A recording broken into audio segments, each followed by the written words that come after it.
शुक्लाम्बरधरं विष्णुं शशिवर्णं चतुर्भुजं प्रसन्नवदनं ध्यायेत् सर्वविघ्नोपशान्तये।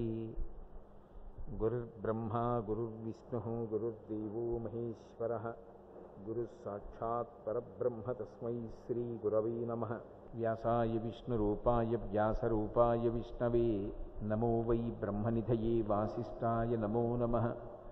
कूजन्तं राम रामेति मधुरं मधुराक्षरम् आरुह्य कविताशाखां वन्दे वाल्मीकिकोकिलम्। श्रुतिस्मृतिपुराणानाम् आलयं करुणालयं नमामि भगवत्पादशङ्करं लोकशङ्करम्। वागर्धाविव सम्पृक्तौ वागर्धप्रतिपत्तये जगतः पितरौ वन्दे पार्वतीपरमेश्वरौ। सूक्तिं समग्रयितुनः स्वयमेव लक्ष्मीः श्रीरङ्गराजमहिषी मधुरैकटाक्षैः।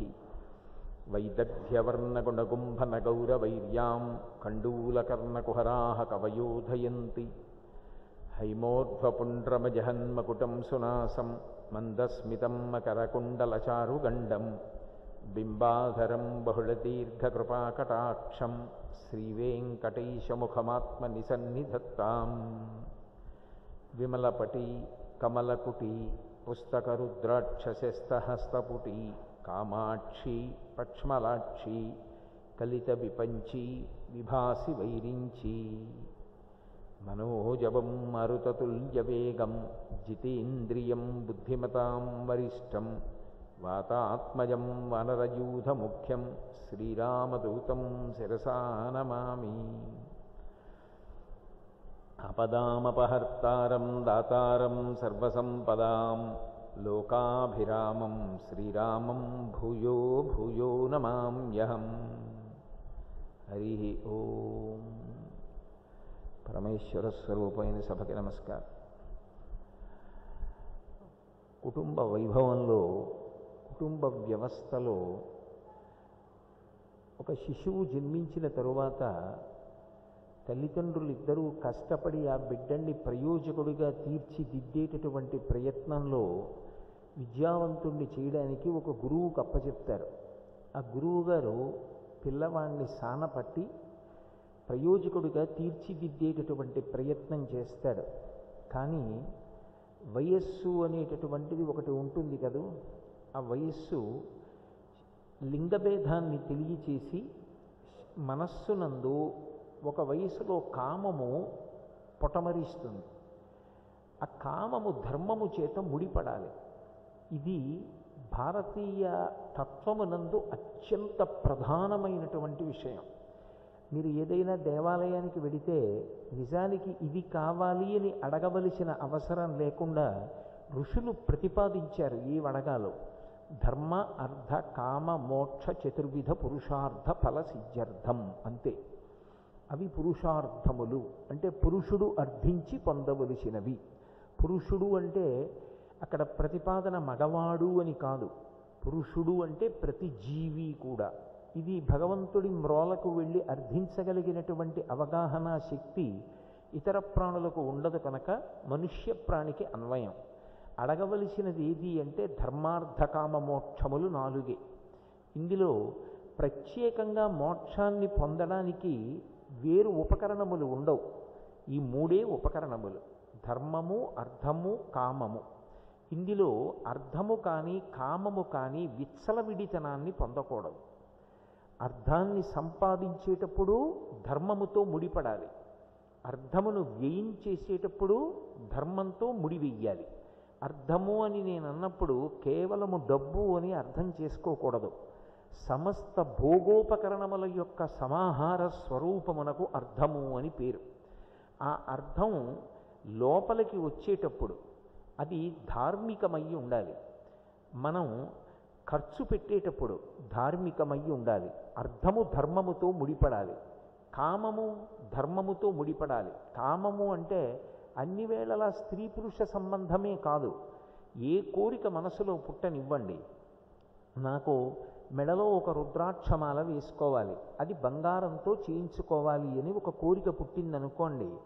నాకు ఆ శక్తి ఉంటే అది ధర్మబద్ధమేనా? నేను అలాంటి కోరిక తీర్చుకోవచ్చా? ఇదొక్కటే మనసులో వేసుకోవలసిన ప్రశ్న. అది ధార్మికమే. ధర్మమన్న చట్రంలోకి ఇముడుతుంది. నేను బంగారంతో చేయించి ఒక రుద్రాక్షమాలని పరమేశ్వరుడు యొక్క పాదముల వద్ద ఉంచి ఆయన నిర్మాల్యంగా తీసి మెడలో వేసుకోవచ్చు. అది ధర్మవిరుద్ధం కాదు. అలా నా మనసు వెంటనే జవాబిస్తే అటువంటి కోరిక నేను తీర్చుకోవచ్చు. లోపల నుంచి అంతరాత్మ ఎప్పుడూ 5వ ప్రమాణంగా చెప్తూ ఉంటుంది, ఇది వద్దు, ఇది ధర్మవిరుద్ధం అని చెప్తూ ఉంటుంది. ఏది ధర్మ విరుద్ధమో ఆ కామమును అంగీకరించకూడదు. ఆ కోరికని తీర్చుకోకుండా ఉండడానికి కారణం ఏది అంటే అది ధర్మమన్న చట్రంలోకి ఇమడలేదు కనుక. నేను ఈ కోరిక తీర్చుకోవడానికి సిద్ధపడను. ఎందుకు సిద్ధపడవు అంటే అది ధార్మికము కాదు కనుక, అది ధర్మమన్న చట్రంలోకి ఇమడదు కనుక నేను ఆ కోరికని తీర్చుకోను. దానికే నిగ్రహమని పేరు. ఆ నిగ్రహం ఎందుకు వస్తుంది అంటే నేను ఈశ్వరుడికి జవాబుదారి. ఆయన ఎలా భోగం అనుభవించమని చెప్పాడో అలా అనుభవిస్తాను తప్ప ఆయన పెట్టినటువంటి నియమాన్ని అతిక్రమించి యథేచ్ఛగా నేను అనుభవించను అని మనసులో భావన చేయడం, అలా ప్రవర్తించడం కామము ధర్మము చేత ముడిపడడం. అర్థము కామము ఈ రెండూ ధర్మంతో ముడిపడిపోయాయి అనుకోండి, ఇక మోక్షం కోసం ప్రత్యేకం ఏం ఉండదు. అలా ఎవరు ప్రవర్తిస్తారో వారికి ఈశ్వరుడు చిత్తశుద్ధినిస్తాడు. ఆ చిత్తశుద్ధి పాత్రత అంటే ఒక పరమాద్భుతమైనటువంటి పదార్థాన్ని పుచ్చుకోవాలి అంటే దానికి తగిన పాత్ర ఉండాలి. నేను మీ అందరికీ పాయసాన్నం వడ్డిస్తాను, మీరు తెచ్చుకున్న పాత్రలు పట్టుకుని రండి వేదిక మీదకి అన్నాను అనుకోండి. ఒక వ్యక్తి మట్టి పట్టిన పాత్ర పట్టుకొస్తే నేను ఇవ్వబోయే పాయసం అత్యంత విలువైనది, అంత మట్టి పట్టిన పాత్రలో పాయసం ఎలా పోస్తాను? కుదరదు. ఇంకొక పాత్ర తెచ్చుకో, లేదా శుద్ధి చేసి తెచ్చుకో అంటాను. పాత్రత అంటే అసలు జ్ఞానమును పొందడానికి అర్హత. ధర్మబద్ధమైన అర్థము, ధర్మబద్ధమైన కామము చిత్తశుద్ధిని పాత్రతని కల్పిస్తాయి. ఆ పాత్రత ఎవరు పొందుతారో వారికి ఈశ్వరుడు జ్ఞానమును కటాక్షిస్తాడు. అది గ్రంథ సంబంధమైన జ్ఞానము కాదు. ఏ జ్ఞానము అనుభవపూర్వకంగా మనసులో నిలబడిన తరువాత ఇక తెలుసుకొనవలసిన పదార్థము వేరొకటి ఉండదో దానికి జ్ఞానమని పేరు. అది ఏది అంటే ఆత్మ. ఆత్మ గురించి నోటితో చెప్పడం కాదు, ఆత్మ అనుభవంలోకి రావాలి. నేను శరీరం కాదు, నేను ఆత్మ, నాకు మరణం లేదు, నేను అగ్ని చేత దహింపబడను, నేను నీటి చేత తలపబడను, వాయువు చేత కొట్టుకుని పోబడను, నేను ఎప్పుడూ ఉండేవాణ్ణి, నేను దేశకాలాతీతుడను, శరీరము అశాశ్వతము, అది పడిపోతుంది. లోపల ఉన్న ఆత్మ మాత్రమే నేను అని అనుభవపూర్వకంగా ఎవరు స్థిరీకరించుకొని నిలబడతాడో అది జ్ఞానము. అటువంటి జ్ఞానమే కైవల్యమునకు కారణమవుతుంది. దీనికి మోక్షము అని పేరు. మోక్షము అంటే విడుదల. దేని నుంచి విడుదల అంటే జనన మరణ చక్రము నుండి విడుదల. ఇక మళ్ళీ పుట్టవలసినటువంటి అవసరం ఉండదు. అలా పుట్టవలసిన అవసరం లేనటువంటి పునరావృత్తి రహిత శాశ్వత శివ సాయుధ్య స్థితి కొరకు భక్తి అన్న మాటకు అర్థం ఏమి అంటే ధర్మము చేత అర్ధకామములు ముడిపడిపోవాలి. ముడిపడిపోతే అదే చివరికి మోక్షాన్ని ఇచ్చేస్తుంది. ఇక మళ్ళీ వేరే ప్రయత్నం ఉండదు. మీకు బాగా అర్థం అవ్వాలంటే నేను ఒక్క ఉదాహరణ చెప్తే మీరు పట్టుకుంటారు. నేను మీకు ఒక 8 అడుగుల కర్ర ఇచ్చాను. ఇచ్చి 2 అడుగుల పొడవున్నటువంటి ముక్కలు సమాన భాగాలు తయారు చేసి ఇవ్వండి అన్నాను. మీరు ఆ కర్ర అక్కడ పెట్టి 8 అడుగుల కర్ర 4 ముక్కలు చేయాలంటే ఒక్కొక్క కర్ర ముక్క ఎంత పొడుగు ఉండాలి? 2 అడుగులు ఉండాలి. మొట్టమొదట 2 అడుగుల దగ్గర కత్తితో ఒకసారి నరికారు, 2 అడుగుల ముక్క వచ్చింది. ఇక 6 అడుగుల ముక్క ఉంది. మళ్ళీ పెట్టి 2 అడుగుల దగ్గర నరికారు, ఇంకొక 2 అడుగుల ముక్క వచ్చింది. 4 అడుగుల ముక్క ఉంది. 3వ మాట నరికారు. ఇప్పుడు ఎన్ని ముక్కలు వస్తాయి? 2 ముక్కలు వస్తాయి. 8 అడుగుల పొడుగున్నటువంటి కర్ర ముక్కని 3 మాటలు నరికితే 2 అడుగుల సమాన భాగములు 4 వచ్చినట్టు ధర్మము చేత అర్ధకామములు ముడిపడిపోతే 4వదైన మోక్షము తనంత తాను వస్తుంది, విడుదల వచ్చేస్తుంది. అదే మోక్షము తప్ప మోక్షము అంటే ఎప్పుడో చచ్చిపోయిన తర్వాత ఏదో వస్తుందని భావన చేస్తే అసలు నడవడి మీద నియంత్రణ అనేటటువంటి మాట, ఈశ్వరుని యందు భక్తి, ధర్మమునందు అనురక్తి అనేటటువంటి మాటలు అర్థం లేనివైపోతాయి. కాబట్టి మోక్ష సాధనకు అత్యంత ప్రధానమైన ఆలంబనము ఒకటి ఉంటుంది. ఆలంబనము అంటే ఊంచుకునుట. నేను ఈ వేదిక నా అంత నేనుగా ఎక్కలేకపోయాను అనుకోండి, ఇంకో 20 సంవత్సరాల తర్వాత ఈ వేదిక నేను ఎక్కగలనో ఎక్కలేనో. అలా ఎక్కలేకపోతే నేను ఒక ఆలంబనం తీసుకుంటాను, ఒక కర్ర చేత్తో పట్టుకొని దాని మీద బరువు ఊంచి మెట్టెక్కుతాను. అలా ప్రతి వ్యక్తి కూడా జీవితంలో ధర్మం వైపుకి ఒరిగిపోతాడు. ఆ ధర్మం వైపుకి ఒరిగిపోవడానికి ఒక ఊతాన్ని తీసుకుంటారు. అలా ఊతాన్ని తీసుకోవడమే ఆశ్రమం మారాడు అంటారు. బ్రహ్మచర్యము నుండి గృహస్థాశ్రమంలోకి వెడతాడు. గృహస్థాశ్రమంలోకి వెళ్ళాడు అన్న మాటలో ప్రధానమైన అర్థం ఏది అంటే, ఇప్పుడు రెండుగా కనపడుతున్న తనతో కలిసి ప్రయాణం చెయ్యడానికి ఒక ప్రధానమైన ఆలంబనాన్ని స్వీకరించాడు. ఆమె ధర్మపత్ని. మనకి సనాతన ధర్మంలో ఆమె కామపత్ని కాదు, ఏదో మనసులో పుట్టినటువంటి వ్యగ్రతని, కోర్కెని తీర్చుకోవడానికి వేరొక వ్యక్తితో కలిసి జీవించడం అనేటటువంటి సిద్ధాంతము లేదు. ఆమెతో కలిసి ఉండడం ఎందుకు అంటే తాను తరించుట కొరకు. ఆమె ధర్మపత్ని తప్ప కేవలము కామపత్ని కాదు. ఆమె ధర్మపత్ని అన్న మాటకు అర్థం ఏమిటంటే, నీ సమస్త ధర్మమునకు ఇప్పుడు ఆలంబనము ఆమెయే. ఎందుచేత పితృరుణం తీరాలి. పితృరుణం తీరకపోతే ఉన్నత లోకములలోకి ప్రవేశాన్ని కల్పించరు. పితృరుణం తీర్చుకోవాలి అంటే తన కామము ధర్మము చేత ముడిపడిపోవాలి. ముడిపడిపోవాలి అంటే తన కామము తన పత్ని యందు ఉండాలి. నివర్తయ మనోమత్త స్వజనే క్రియతాం మనః అంటుంది సీతమ్మ సుందరకాండలో. నీ మనసు నీ భార్య యందుంచుకో, ధర్మబద్ధమైపోయింది కామం. ఇతర స్త్రీలను కామాక్షి పరదేవతా స్వరూపంగా చూడు. నీ భార్య యందు నీ కామమునుంచుకో, అది ధర్మబద్ధమైంది కాబట్టి ఇప్పుడు ఒక గొప్ప అర్థాన్ని ఇస్తుంది. అర్థము అంటే నేను ఇందాక మీతో మనవి చేశాను, గొప్ప భోగోపకరణము. ఏమిటా భోగోపకరణం అంటే, కామము ధర్మము చేత ముడిపడింది కాబట్టి ఇప్పుడు అర్థము ప్రభవిస్తుంది. అదే కొడుకు కూతురు. ఒకనాడు జర్జరీభూతమైపోతుంది శరీరం, వయసుడిగిపోతుంది. వయసుడిగిపోయిన నాడు నేను నా కొడుకు యొక్క భుజాన్ని ఆసరా చేసుకుని ప్రయాణం చేస్తాను. నా కొడుకు చెయ్యి పట్టుకుని నడుస్తాను.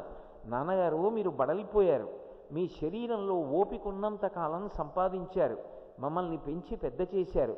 నాన్నగారు, మీరు కూర్చోండి. ఇప్పుడు నేను సంపాదించి తెచ్చి మిమ్మల్ని పోషిస్తాను కాదు, మీరు యజమానిగా మీరు పెట్టినది మేము తింటాం. అమ్మకి అన్నం పెట్టాననకూడదు, అమ్మ చేతి అన్నం తినే అదృష్టం నాకు ఇంకా ఉందనాలి.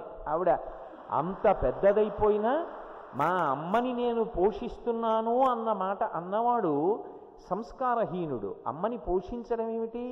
అమ్మని పోషించడం ఉండదు. అమ్మని పోషించడం అన్న మాట అనరు. అమ్మ చేతి అన్నం తింటున్నాను, ఇది నా భాగ్యం అంటారు. ముళ్ళపూడి వెంకటరమణ గారి తల్లిగారు ప్రతీ నెల కొంత డబ్బు కొడుకు దగ్గర అడిగి పుచ్చుకొని దేనికి ఖర్చు పెట్టేవారో తెలియదు, ఖర్చు పెడుతూ ఉండేవారట. ఆయన వ్రాసుకున్న వ్యాసాన్ని పూర్తి చేస్తూ ఒక మాట అన్నారు. ఆవిడ శరీరాన్ని విడిచిపెట్టినప్పుడు 1500 మంది ఆవిడ్ని చూడ్డానికి వచ్చారు. ఎందుకని అంటే అందరి కష్టంలో ఆవిడ మమేకమై ఆ ఇచ్చిన డబ్బుతో అందరినీ ఆదుకుంటూ ఉండేవారు. నేను మా అమ్మ దగ్గర ఒక విషయం నేర్చుకున్నానని, ఎక్కువగా చలనచిత్రాలకి కథలు మాటలు వ్రాశారు కదూ, ఇచ్చుటలో ఉన్న హాయి వేరెచ్చటను లేనే లేదని అన్న ఆరుద్ర గారి పాటకి పర్యాయపదంగా మా అమ్మని చూసుకున్నాను అని రాసుకున్నారు ముళ్ళపూడి వెంకటరమణ గారు. వారి బంధుగణం ఇక్కడే ఉన్నారు ఇవాళ సభలో. అంటే అసలు మనిషి తరించేది దేనివల్ల అంటే త్యాగేనైకే అమృతత్వమానసు.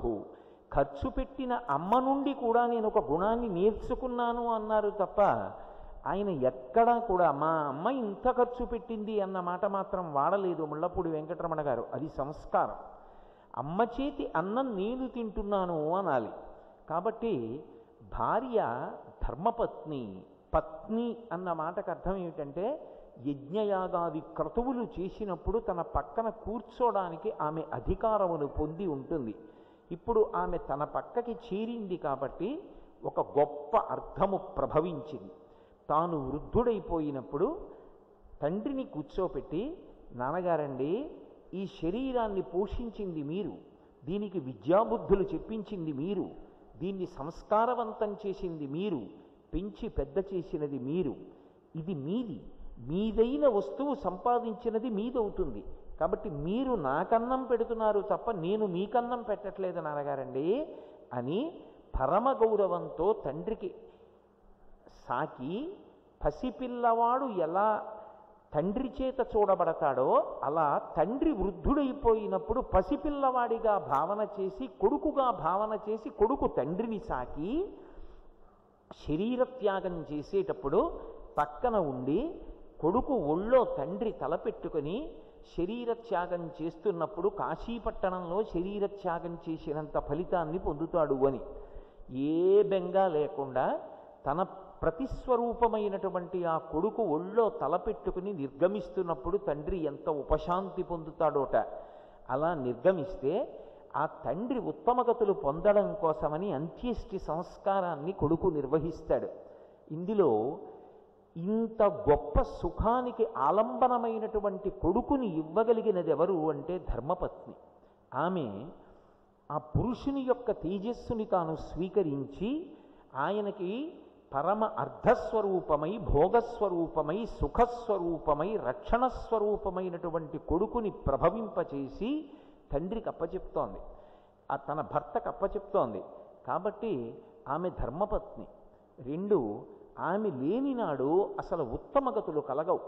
ఎందుచేత అంటే భర్త ఎంతటి మహదైశ్వర్యవంతుడు కానివ్వండి, ఒక యజ్ఞం చెయ్యాలన్నా, ఒక యాగం చెయ్యాలన్నా, ఒక కన్యాదానం చెయ్యాలన్నా భార్య ఉండాలి. పత్ని రహితుడైనటువంటి వ్యక్తికి యజ్ఞయాగాది క్రతువులయందు పీటల మీద కూర్చునే అధికారం లేదు. తన కడుపున పుట్టిన కూతురైనా కన్యాదానం చెయ్యాలి అంటే ఆ భార్య ఉండాలి. భార్య ఉన్నది అని గుర్తేమిటంటే ఎడమ భుజానికి తగిలేటట్టుగా ఉత్తరీయం వేసుకోవచ్చు. వేసుకుని యజ్ఞయాగాది క్రతువుల యందు పాల్గొంటాడు.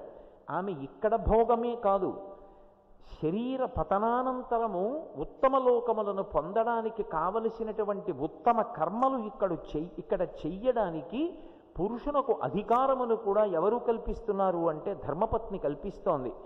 ఏ కారణము చేతనైనా, ఏ అనారోగ్యము చేతనైనా ఆవిడ వచ్చి పీటల మీద కూర్చోలేకపోయినా ఆవిడ రవికెల బట్ట తీసుకెళ్ళి యజమాని బొడ్డులో పెట్టుకున్నంత మాత్రం చేత కర్మాధికారం సిద్ధింపచేసుకుంటున్నాడు. ఆమె లేదనుకోండి, ఎంత ఐశ్వర్యం ఉండనివ్వండి, ఎంత శక్తి ఉండనివ్వండి, ఆయనకి కర్మాధికారం శాస్త్రంలో లేదు. అందుకే ఆమె ధర్మపత్ని. ఆమె యొక్క ఆలంబనం లేకుండా అసలు పురుషుడు తరించలేడు. రెండు, సమస్తమైన సుఖములకు పర్యాయపదం ఎవరు అంటే పత్నియే. అందుకే శాస్త్రంలో ఒక మాట అంటారు, మాతా సమన్నాస్తి శరీర పోషణం, భార్యా సమన్నాస్తి శరీర తోషణం, చింతా సమన్నాస్తి శరీర శోషణం, విద్యా సమన్నాస్తి శరీర భూషణం. అమ్మలా అన్నం పెట్టి శరీరాన్ని పెంచేటటువంటి వ్యక్తి లేదు, శరీరాన్ని పోషించే వ్యక్తి ఉండదు. భార్యలా పురుషుడి యొక్క శరీరానికి సుఖములను కల్పించి అన్ని వేళలా ఆయనని రక్షించుకునేటటువంటి వ్యక్తి ఉండదు. అందుకే భార్యా సమన్నాస్తి శరీర శోషణం, శరీర తోషణం, చింతా సమన్నాస్తి శరీర శోషణం. ఎన్ని ఉండనివ్వండి, మనసులో చింత ఉంటే అంతకన్నా మనిషి సృష్టించిపోవడానికి కారణము ఇంకొకటి ఉండదు. విద్యా సమన్నాస్తి శరీర భూషణం. పైకి ఎన్ని భూషణములు ఉన్నా వాటన్నిటికన్నా గొప్పది ఇది అంటే విద్య. ఆ విద్యావంతుడైనటువంటి వ్యక్తికి ప్రత్యేకంగా భూషణం అక్కర్లేదు, విద్యయే భూషణము. అందుకే ఇల్లు అన్న మాటకు అర్థం ఏమిటి అంటే ఏదో ఇటకలతోటి మట్టితోటి కట్టుకున్నది ఇల్లు కాదు. గృహిణి గృహముచ్యతే, ఇల్లాలే ఇల్లు అంది శాస్త్రం. ఆమె లేని ఇల్లు అనుకోండి, ఆ ఇంట పురుషుడికి శాంతి ఉండదు. ఎంతటి ఐశ్వర్యవంతుడు కానివ్వండి, చీకటి పడిపోయిన తరువాత ఆలస్యం అయిపోయినా ఇంటికి వచ్చేటప్పటికి ఆ భర్త కోసం ఎదురు చూస్తూ కళ్ళల్లో ఒత్తులేసుకుని కూర్చుని ఉంటుందే, ఆమె లేనినాడు ఎంత అనారోగ్యంగా ఉన్న భర్త కోసం ఆహారం పచనం చేసి సిద్ధం చేస్తుందే, ఆ భార్య లేనినాడు ఆయన పూజ చేసుకోవడానికి సంభారములను సిద్ధం చేసి సంతోషపడుతుందే, ఆమె లేనినాడు ఆ ఇంట్లో ఎన్ని భోగోపకరణములు ఉండనివ్వండి, భౌతికంగా అది ఎన్ని విశేషములకు కారణము కానివ్వండి, ఆమె ఒక్కటి లేనినాడు పురుషుడికి ఆ ఇల్లు ఆ ఐశ్వర్యము బరువైపోతాయి తప్ప శాంతి మాత్రము ఉండదు. అందుకే అసలు పురుషునికి శాంతి స్థానం ఏది అని అడిగారు. పురుషునకు శాంతి స్థానము భార్యయే. ఇది నేను చెప్తున్నది కాదు, శాస్త్రం చెప్పింది. అందుకే ఎంత గొప్పవాడు కానివ్వండి, జీవితంలో ఉత్థాన పతనాలు ఉంటాయి. ఎవరో ఎప్పుడో ఒక రాయి విసురుతారు, నిష్కారణంగా విమర్శిస్తారు, నిష్కారణంగా నింద చేస్తారు, అనుకోకుండా ఒక కష్టానికి లోనవుతాడు, ఏదో దుఃఖం వస్తుంది, తడబడతాడు, వెనకబడతాడు, కింద పడతాడు. పడినప్పుడు శాంతి కల్పించగలిగినది ఎవరు అంటే భార్య ఒక్కతే. లోకమంతా నిందించనివ్వండి, భార్య మాత్రం పక్కన ఉండి మీరెందుకు బెంగ పెట్టుకుంటారో, మీ ధర్మం మిమ్మల్ని కాపాడదా, మీ భక్తి మిమ్మల్ని కాపాడదా అని ఒక్క మాట అనగలిగితే పురుషుడు ఎనలేని శాంతి పొందుతాడు. అందుకే పురుషునకు శాంతి స్థానమేది భార్య.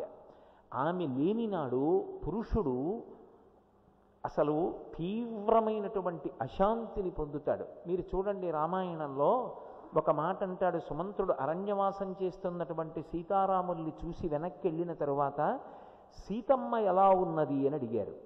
ఎందుకంటే రాముడు పితృభక్తి తత్పరుడై అరణ్యవాసానికి వెళ్ళాడు, కానీ ఆమె ఆ ఇంటి పెద్ద కోడలు, అసలు ఎండకన్నెరుగునటువంటి తల్లి.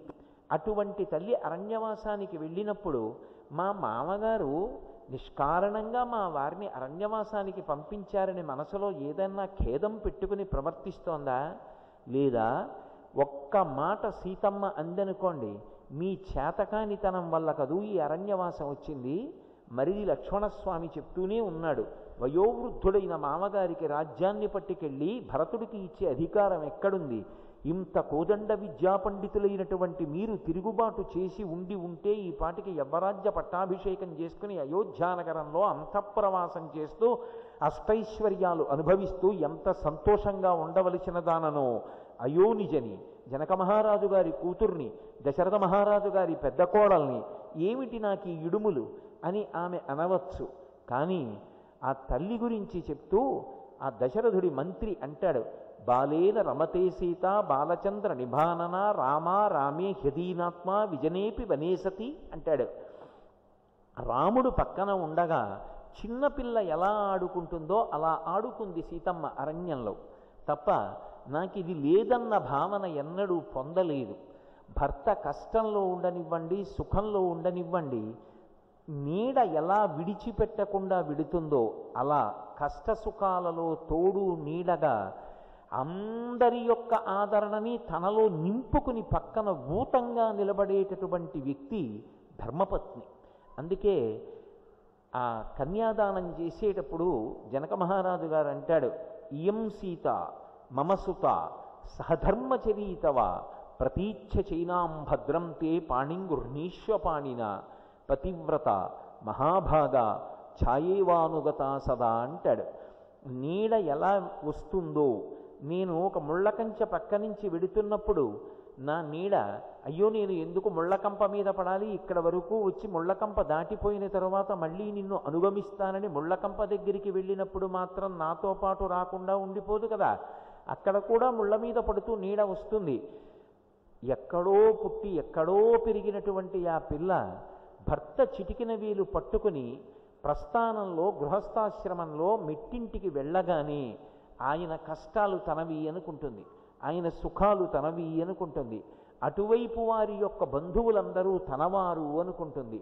అంత ఉదాత్తమైనటువంటి మనసుని పరమేశ్వరుడు స్త్రీకి ఇచ్చాడు కనుకనే ధర్మపత్నిగా ఆమె నిలబడి పురుషుడి యొక్క అభ్యున్నతికి కారకమవుతోంది. దేవరుణము, పితృరుణము, ఋషిరుణము ఈ మూడు కూడా తీరుతున్నాయి. అన్నిటికన్నా చాలా గొప్ప విశేషమేమి అంటే ఈ దేశంలో ఉన్నటువంటి సదాచారం ఇది అంటే భర్త ఉన్నవాడా లేనివాడా కాదు, ఆ భర్త యొక్క కష్ట సుఖాలలో ఆయన యొక్క శక్తిని గమనించి ఆ ఉన్నదానితో సంతృప్తిగా జీవనం చెయ్యడం, ఆయన ఆయుర్దాయానికి కారకురాలు కావడం స్త్రీ యొక్క గొప్పతనం. పేరెందుకు కానీ ఒకానొకప్పుడు ఒక లబ్ధప్రతిష్ఠుడైనటువంటి ఒక మహాపండితుడు అనారోగ్యానికి గురి అయి ఇంచుమించు మృత్యుశయ్య మీద ఉన్న రోజుల్లో నేను వారి దర్శనానికి వెళ్ళాను. వెడితే వారు నాతో ఒక మాట అన్నారు. ఆయన అన్నారు, నేను ఎప్పుడో వెళ్ళిపోవలసిందయ్యా కోటేశ్వరరావు, నేను ఇంకా ఎందుకున్నానో తెలుసా? అదిగో ఆ పిచ్చి మొహం దాని సేవలకి నేను బ్రతకాలని అది పడుతున్నటువంటి తాపత్రయానికి బ్రతికున్నానయ్యా అన్నారు. నిజంగా మరణిస్తున్న వ్యక్తిని కూడా బ్రతికించుకుంటుంది భార్య. అంతేకాదు, అసలు భర్త యొక్క ఉన్నతికి, భర్త యొక్క కీర్తికి, భర్త యొక్క అభివృద్ధికి, భర్త యొక్క సర్వతోముఖాభివృద్ధికి కారణం ఎవరు అంటే భార్యయే. ఆమెకి పూజ విధింపబడలేదు, ఆమె కాదు పూజ చేసేది, పురుషుడు పూజ చేస్తాడు. ధర్మపత్ని సమేతస్య అని ఉంది, కానీ సంకల్పంలో ధర్మపతి సమేతస్య అని ఉండదు. ధర్మపత్ని సమేతస్య అంటే ఆయన పూజ చేస్తాడు అని దాని అర్థం. ఆమె ఏం చేస్తుంది మరి అంటే ఆమె ఎప్పుడూ కూడా లలితాపరాభట్టారికా స్వరూపాన్ని మనసులో ధ్యానం చేసి నమస్కరిస్తుంది. అలా నమస్కరించినంత మాత్రం చేత భర్త ఉన్నతిని పొందుతాడు. అందుకే లలితా సహస్రనామ స్తోత్రంలో అగస్త్య మహర్షి పులోమజార్చిత అని ఒక నామాన్ని ఇచ్చారు. ఇంద్రుని యొక్క భార్య అయిన శచీదేవి నిరంతరం లలితాపరాభట్టారికా స్వరూపాన్ని మనసులో తలుచుకుని నమస్కరిస్తూ ఉంటుంది. అమ్మవారికి మనసులో నమస్కరిస్తుంది, అమ్మవారిని అర్చిస్తుంది, కుంకుమ పాదముల మీద వేసి నమస్కరించి ఆ బొట్టు పెట్టుకుంటుంది. కాబట్టి ఇంద్రుడు ఇంద్ర పదవి యందు కూర్చోగలిగాడు. అంటే భర్త యొక్క ఉన్నతికి కారణం ఎక్కడుంటుంది అంటే భార్య యొక్క ఉపాసన బలం మీద ఆధారపడి ఉంటుంది. అందుకే చూడండి, గండం దాటినటువంటి పురుషుడి గురించి ఒక మాట అంటారు, నీ మంగళసూత్ర బలమమ్మా, అంత ప్రమాదానికి లోనై కూడా ఆయన బ్రతికాడు అంటే నీ మెడలో ఉన్న తాళిభాగ్యం తల్లి అంటారు. అది భారతదేశంలో ధర్మపత్ని యొక్క వైభవం. అందుకే స్త్రీలు కూడా అటువంటి ప్రబల విశ్వాసంతో ఉంటారు. వీరందరి యొక్క సమిష్టి భావనల ప్రతిబింబంగా సీతమ్మ రామాయణంలో ఒక మాట అంటుంది, నా తంత్రీ వజ్యతే వీణ నా చక్రో వర్తతే రథః నాపతి సుఖమేదేత యస్యాదపి శతాత్మజ అంటుంది. వీణ వాయిస్తున్నప్పుడు చేతి గోళ్ల చేత వీణ తీగలు పెనగబడతాయి. నిన్నటి రోజున మీరు కన్నన్ గారు వాయిస్తుండగా చూశారుగా, ఆ గోటి చేత తీగలను పెనగుతారు. పెనగి పెనగి వీణ తీగ మోగుతుంది. అసలు నిజానికి దేన్ని మీటుతున్నారు అంటే వీణ తీగని మీటుతున్నారు. గోటి దెబ్బ తింటున్నదేది వీణ తీగ. వీణ తీగ మోగుతోందంటారా, వీణ మోగుతోందంటారా? వీణ మోగుతోందంటారు, వీణ తీగ మోగుతోందనరు. నా తంత్రి వాజ్యతే వీణ, ఆ తీగ లేని వీణకి గౌరవం ఎక్కడుంది? నా తంత్రి వాజ్యతే వీణ నా చక్రో వర్తతే రథః. స్వామివారికి బ్రహ్మోత్సవాలు జరుగుతుంటే వెంకటేశ్వర స్వామి రథం వెడుతుంటే మనందరం పరమ సంతోషంతో నమస్కారం చేస్తాం. రథం వెడుతోంది, రథం వెడుతోంది అంటారు. నిజానికి రథమా వెడుతున్నది రథము యొక్క చక్రముల ముళ్ళ మీద, రాళ్ల మీద, రప్పల మీద, గాజు పింకుల మీద ఎక్కి ఎత్తుపల్లాలలో ఎగుడు దిగుళ్లలో ఇబ్బంది పడుతూ నడిచేవి రథచక్రాలు. రథచక్రాలు వెడుతున్నాయనరు, రథం వెడుతోందంటారు.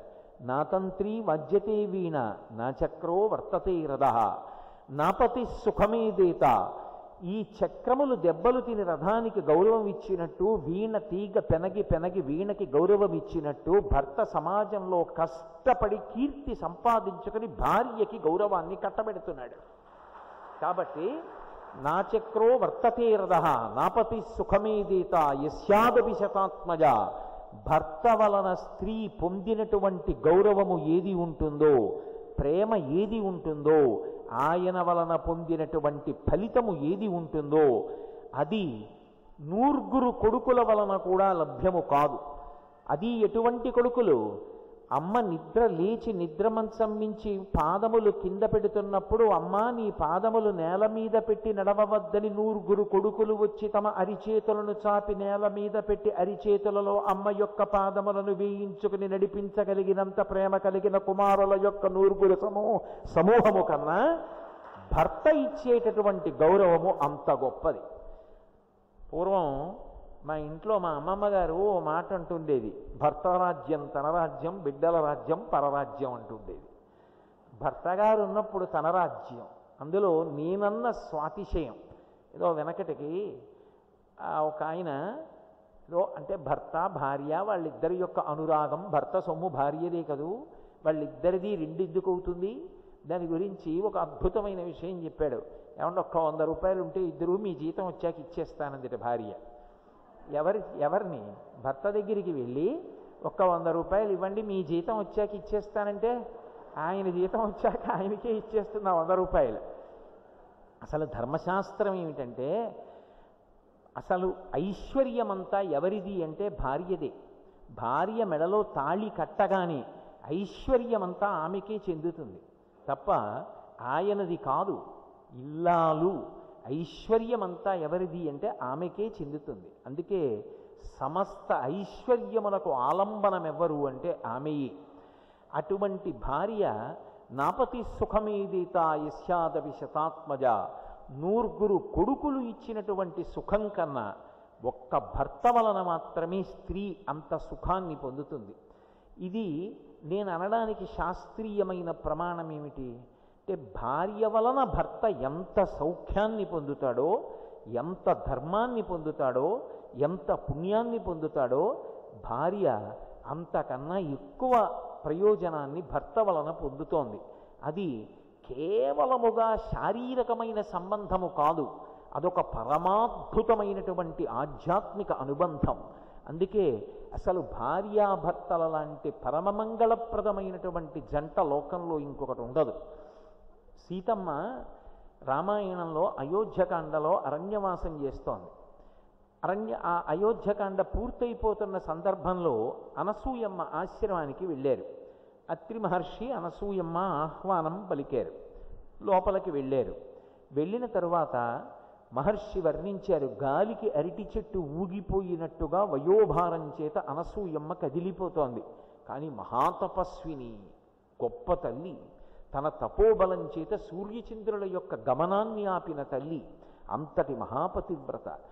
ఆమె సీతమ్మని ఒక ప్రశ్న వేసింది, ఏమమ్మా చిన్న వయస్సులో ఉన్నావే, లోకంలో ఏ స్త్రీ అయినా ఈ వయస్సులో సుఖపడాలని కోరుకుంటుందే, నీ భర్త అరణ్యవాసానికి వస్తే అతని వెనక అరణ్యవాసానికి వచ్చినప్పుడు నీ భర్త నిష్కారణంగా రాజ్యం విడిచిపెట్టేశాడే, అరణ్యవాసానికి వచ్చాడే అన్న బాధ నీలో కనపట్టలేదు. భర్త యొక్క కష్టంలో పాలు పంచుకోవడం కన్నా అదృష్టం ఏముందన్న సంతోషం నీ ముఖంలో కనపడుతోంది. చాలా గొప్ప విషయం అమ్మా అంటే సీతమ్మంది, అమ్మా లోకంలో నా వంటి వారు కాదమ్మా గొప్పవారు.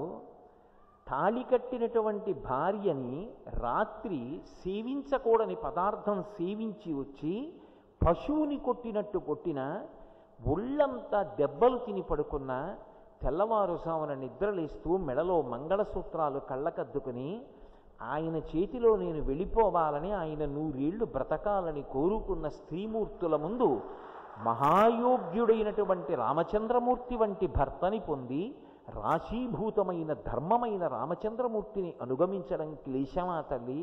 నాకు అలా అనిపించలేదమ్మా. అనసూయమ్మ పొంగిపోయి ఒక మాట అంది, అమ్మా ఈ లోకంలో ఒక స్త్రీకి ఎవరిచ్చినా మితంగా ఇస్తారు, అమితముగా ఇవ్వగలిగిన వాడెవరో తెలుసా? ఒక్క భర్త మాత్రమే. ఎందుచేత? నేనున్నాను, నేనేం చేయించగలను అంటే స్త్రీ జీవితాన్ని 2గా విభాగం చేస్తారు, వివాహ పూర్వము వివాహానంతరము అని. వివాహ పూర్వం తల్లి తండ్రి అనేకమైనటువంటి నోములు వ్రతాలు చేయిస్తారు. ఇవన్నీ దేని కొరకు అంటే ఉత్తముడైనటువంటి వాడు, అనుకూలమైనటువంటి భర్త రావాలి అని చేయిస్తారు. వివాహానంతరము ఆమె ఏదో వరలక్ష్మీ వ్రతం ఇటువంటివి చేస్తుంది. ఎవరి కోసం? తన భర్త కోసం, తన పిల్లల కోసం, తన అత్తమామల కోసం, తన మరుదుల కోసం, ఆడపడుచుల కోసం, తన పుట్టినింటి కోసం, తన కోసం ఏముండదు. మరి ఎందుకు ఉండదు? వారందరి సుఖం తన సుఖం, వారి సుఖం కాని సుఖం తనకి లేదు. అది వాళ్ళ యొక్క త్యాగబుద్ధి. కాబట్టి తండ్రి ఏం చెయ్యగలడు? ఉత్తముడైన భర్త గురించి వ్రతం చేయించగలడు, వివాహం చెయ్యగలడు. కానీ భర్త ఏమివ్వగలడు అంటే భర్త ఇచ్చేటటువంటిది అమితమైనటువంటి పుణ్యము. ఎందుకని అంటే అనసూయమ్మ చెప్పింది, నాతో విశిష్టం పశ్యామి బాంధవం విమృశంత్యహం సర్వత్ర యోగ్యం వైదేహి తపకృతమిహావ్యయం అంది. అమ్మ, భర్త అంటే ఎవరో తెలుసా సీతమ్మ?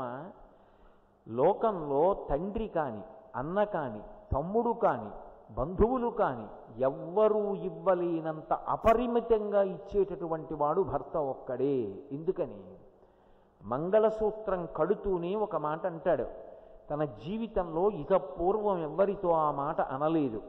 నేనున్నానని గుర్తేమిటో తెలుసా? నీ మెడలో నేను కట్టినటువంటి ఈ సూత్రమే. మాంగళ్యం తంతునానేన మమ జీవన హేతున. నేను ఉన్నానని గుర్తు నీ మెడలో ఉన్న మంగళసూత్రం. నీవు 100 సంవత్సరములు జీవించదవుగాక అంటాడు. అని నీవు ఎన్నడూ గుండెలు బాదుకుని నా కంట కనపడకుండా ఉండెదవుగాక అంటే నువ్వు ఎప్పుడూ సంతోషంగా ఉండాలని కోరుకుంటాడు. కోరుకోవడం కాదు, భర్త ఇచ్చేటటువంటి అపరిమితమైన ఫలితం ఏది అంటే భర్త ఎక్కడ ఏ పుణ్యకార్యం చేయనివ్వండి. ఒకసారి రామ అన్నాడు అనుకోండి, రామనామోచ్చారణము వలన ఆయన ఏ పుణ్యాన్ని పొందాడో అందులో సగభాగం ఆయన నీళ్లు విడిచిపెట్టి ధార పొయ్యవలసిన అవసరం లేకుండా అందులో పుణ్యం, అందులో సగభాగం భార్యకి వెళ్ళిపోతుంది. ఆయన ధార పొయ్యక్కర్లేదు. ఆయన ఒక పూజ చేశాడనుకోండి, సగభాగం భార్యకి. ఆయన భగవన్నామం చెప్పాడనుకోండి, సగభాగం భార్యకి. ఆయన కూర్చుని పవిత్రమైన గ్రంథం చదువుకుంటున్నాడు అనుకోండి, ఆయన పరవశిస్తున్నాడు అనుకోండి, అందులో సగభాగం ఫలితం భార్యకి. ఆయన చేసిన సమస్తమైన ఉత్తమ కర్మల యొక్క సగభాగం భార్యకి. ఆయన చేసిన దుష్కర్మల ఫలితములో సగభాగము భార్యకి లేదు. అది శాస్త్రం విధించింది. అన్ని పుణ్యకర్మలలో సగభాగం భార్యకి వెళ్ళిపోతుంది. నేను ఇవ్వనండి అనడానికి శాస్త్రం అంగీకరించదు, వెళ్ళిపోతుందంటే సగభాగం. ఇప్పుడు నిజంగా చెప్పాలి అంటే పవిత్ర జీవనంలో ఉన్నటువంటి భార్యాభర్తల యొక్క శరీరములు ఏకకాలమునందు పడిపోతే భర్త పుణ్యం కన్నా భార్య పుణ్యం ఎక్కువ ఉంటుంది. ఎందుకో తెలుసా? ఆయన చేసిన పుణ్యంలో సగం భార్యకి ఎడుతుంది. ఆవిడ చేసుకున్న పుణ్యంలో సగం మాత్రం భర్తకి ఇవ్వరు. ఎందుకు ఇవ్వరో తెలుసా? దానికి ఒక కారణం ఉంది. కష్టపడి పునర్జన్మ అన్నంత క్లేశాన్ని పొంది, సంతానాన్ని పొంది, ఆయనని తండ్రిని చేసి పితృరుణం నుంచి విముక్తుడవడానికి ఆమె కారణమైంది. ఆమె ఎక్కడో పుట్టింది. ఆమెని కన్న తల్లిదండ్రులు పరమ గారాభంగా పెంచి పెద్ద చేశారు.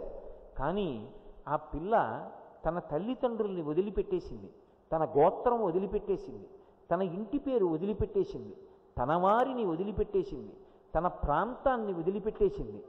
పురుషుడి యొక్క చిటికిన వేలు పట్టుకొని ఆయనతో కలిసి ప్రస్థానం చేసి వెళ్ళిపోయింది. ఆమెది గొప్ప త్యాగం. 2, పురుషుడు పూజ చేసుకున్నాడు అంటే ఆయన పూజ చేసుకోవడానికి కావలసిన సంభారములను ఆమె అమర్చింది. ఆయన పూజ చేసుకుని పైకి వచ్చేసరికి ఆయనకి పలహారాన్ని వడ్డిస్తోంది. ఆయన గ్రంథపఠనం చేస్తుంటే బిడ్డలకి స్నానం చేయించి బట్టలు వేసి సాకుతోంది. ఆమె పక్కన నిలబడి ఇన్ని పనులు చేస్తోంది కాబట్టి నువ్వు పుణ్యకార్యం చెయ్యగలిగావు. ఆమె ఆలంబనం లేనినాడు నువ్వు ఇవి చెయ్యలేవు. అందుకే నువ్వు చేసిన పుణ్యంలో సగం ఆమెకి. ఆమె నువ్వు పుణ్యం చేసుకోవడానికి నీకు ఊతంగా నిలబడుతూ తాను పుణ్యం చేసుకుంది. తాను నీ కొరకు వంట చేస్తూ రామనామని చెప్పింది, నీ కొరకు వంట చేస్తూ విష్ణు సహస్రం చదువుకుంది. ఒక్క 10 నిమిషాలు ఖాళీ దొరికితే కూర్చొని లలితా సహస్రనామ స్తోత్రం చదువుకుంది. ఆమె నిన్ను ఇబ్బంది పెట్టి నీకు అసౌకర్యమును కల్పించి చేస్తే దోషం. ఆమె నీకు అసౌకర్యమును కల్పించలేదు, నీకు కావలసిన సమస్తమైనటువంటి సౌకర్యములను చూసిన తరువాత మిగిలినటువంటి సమయాన్ని భగవత్ సేవకి వెచ్చించింది. అందుకని ఆమె చేసుకున్న పుణ్యంలో సగం మాత్రం పురుషుడికి ఇవ్వరు. అన్నిటిని మించి పురుషుడు అనగా భర్త భార్యకి ఇవ్వగలిగినటువంటి ఒక గొప్ప అదృష్టం ఒకటి ఉన్నది. ఇది కుటుంబ వైభవం. సనాతన ధర్మంలో, కుటుంబ వైభవంలో, గృహస్థాశ్రమంలో ఇది ధర్మ మర్మం. నేనున్నాననుకోండి, నేను పూజ చేయడానికి కూర్చున్నాననుకోండి, నేను ఉపచారములు అంటారు. ఉపచారము అన్న మాటకు అర్థం ఏమిటంటే నోటితో ఒక మాట అని కర్మేంద్రియమైనటువంటి చేతిని దానికి అనుగుణంగా కదిపి మనసుని తీసుకొచ్చి అక్కడ పెట్టి ఈ మూడింటిని సరళరేఖలోకి ఒకలా తీసుకొచ్చేటటువంటి ప్రయత్నం చేసి నేను సఫలీకృతుడనైతే అప్పుడు నేను ఒక ఉపచారాన్ని పూర్తి చేశాను అని చెప్తుంది శాస్త్రం. తప్ప నోటితో చెప్పినది, చేతితో చేసినది మనసు లేకుండా జరిగాయనుకోండి, దాన్ని తంతు అంటారు, ఉపచారంగా స్వీకరించారు. మీకు నేను ఒక ఉదాహరణ చెప్పాలి అంటే పాదయోః పాద్యం సమర్పయామి అన్నాను. అందుకే పెద్దల పూజ చూడవద్దు అంటారు. పెద్దల యొక్క పూజ చూస్తే అది పిచ్చివాడి పూజలా కనపడుతుంది తప్ప అది శాస్త్రీయమైన పూజలా కనపడదు. ఎందుకో తెలుసా? పాదయోః పాద్యం సమర్పయామి అన్నాడు అనుకోండి, తంతుగా పూజ చేయడానికి అలవాటు పడిపోతే ఇంకా వరసగా ఏదో హస్తయోః అర్ఘ్యం సమర్పయామి, స్నానం సమర్పయామి, ముఖే ఆచమనీయం సమర్పయామి, వస్త్రం సమర్పయామి, వస్త్రయుగ్మం సమర్పయామి, యజ్ఞోపవీతం సమర్పయామి, గంధం సమర్పయామి అని అవుతాడు. అది కాదు. మనసు అక్కడ పెట్టాడనడానికి గుర్తు ఏమిటో తెలుసా? పాదముల మీద నీకు నీరు పోస్తాను, మీరొచ్చి అయ్యా కోటేశ్వరారు మీ కాళ్ళ మీద మేము నీళ్లు పోస్తాం అన్నారనుకోండి, మీరు పొయ్యగలరా? నేను అనుగ్రహించాలి, నేను దానికి మీకు అవకాశం కల్పించాలి. అంటే నేను ఉదాహరణకి చెప్తున్నా మీరు పట్టుకోవడానికి తప్ప నేనంత గొప్పవాడిని కాదు, నా కాళ్ళు కడగమని కాదు నా ఉద్దేశ్యం. నా కాళ్ళు కడగాలి అంటే నేనేం చేయాలి? నా పంచ నేను కొద్దిగా పైకి తీసి నా 2 పాదములు మీరు తెచ్చిన పళ్ళెంలో పెడితే అప్పుడు మీరు నా కాళ్ళు కడగగలరు. అంటే పాదయోః పాద్యం సమర్పయామి అన్నప్పుడు నేను ఎవరిని ఆరాధన చేస్తున్నానో ఆ పార్వతీ పరమేశ్వరులు అనుకోండి, లక్ష్మీనారాయణులు అనుకోండి, ఏమనండి, ఆ పార్వతీ పరమేశ్వరులు ఇద్దరూ కూడా తమ యొక్క చీరని పంచెని కొద్దిగా పైకెత్తి ఆ పాదముల జంట పళ్ళెంలో పెట్టాలా? పెట్టిన తరువాత నేను ఆ తెల్లటి శంకరుడి పాదాలు, ఎర్రటి అమ్మవారి పాదాలు, అమ్మవారి యొక్క పాదముల వేళ్లకి ఉన్నటువంటి ఆ మట్టెలు, అమ్మవారి పాదములకు ఉన్నటువంటి మంజీరములు, శంకరుడి పాదములకు ఉన్నటువంటి బ్రహ్మాండమైనటువంటి ఆ పాదములకు పెట్టుకున్నటువంటి ఆభరణ విశేషాలు, వీటి వంక చూసి మురిసిపోయి పసుపు రాసి పారాణి పెట్టి సన్నజాజి పూలతో ఋషులు పూజ చేసిన ఆ పాదముల వంక చూసి ఆ సన్నజాజి పూలు జాగ్రత్తగా పక్కన పెట్టి నా భార్య బంగారు చెంబుతో నీళ్లు పోస్తుంటే నేను కుడి చేత్తో వాళ్ళ పాదములు కడిగాననుకోండి, మెత్తటి ఆ పాదాలు నా చేతికి తగులుతుంటే ఆ పాదములు కడిగిన తరువాత శంకరుని యొక్క పాదములకు అంటుకున్న గంధం, పార్వతీదేవి పాదములకు అలదబడినటువంటి పసుపు పారాణి కరిగి ఆ నీరు ఎర్రగా అయిందనుకోండి, శారదా నవరాత్రుల్లో సువాసిని పూజలో సువాసిని పాదములు కడిగినప్పుడు వచ్చినటువంటి నీటిలా ఇప్పుడు నేను ఆ నీళ్ళలా కనపడుతుంటే వదిలేయగలనా?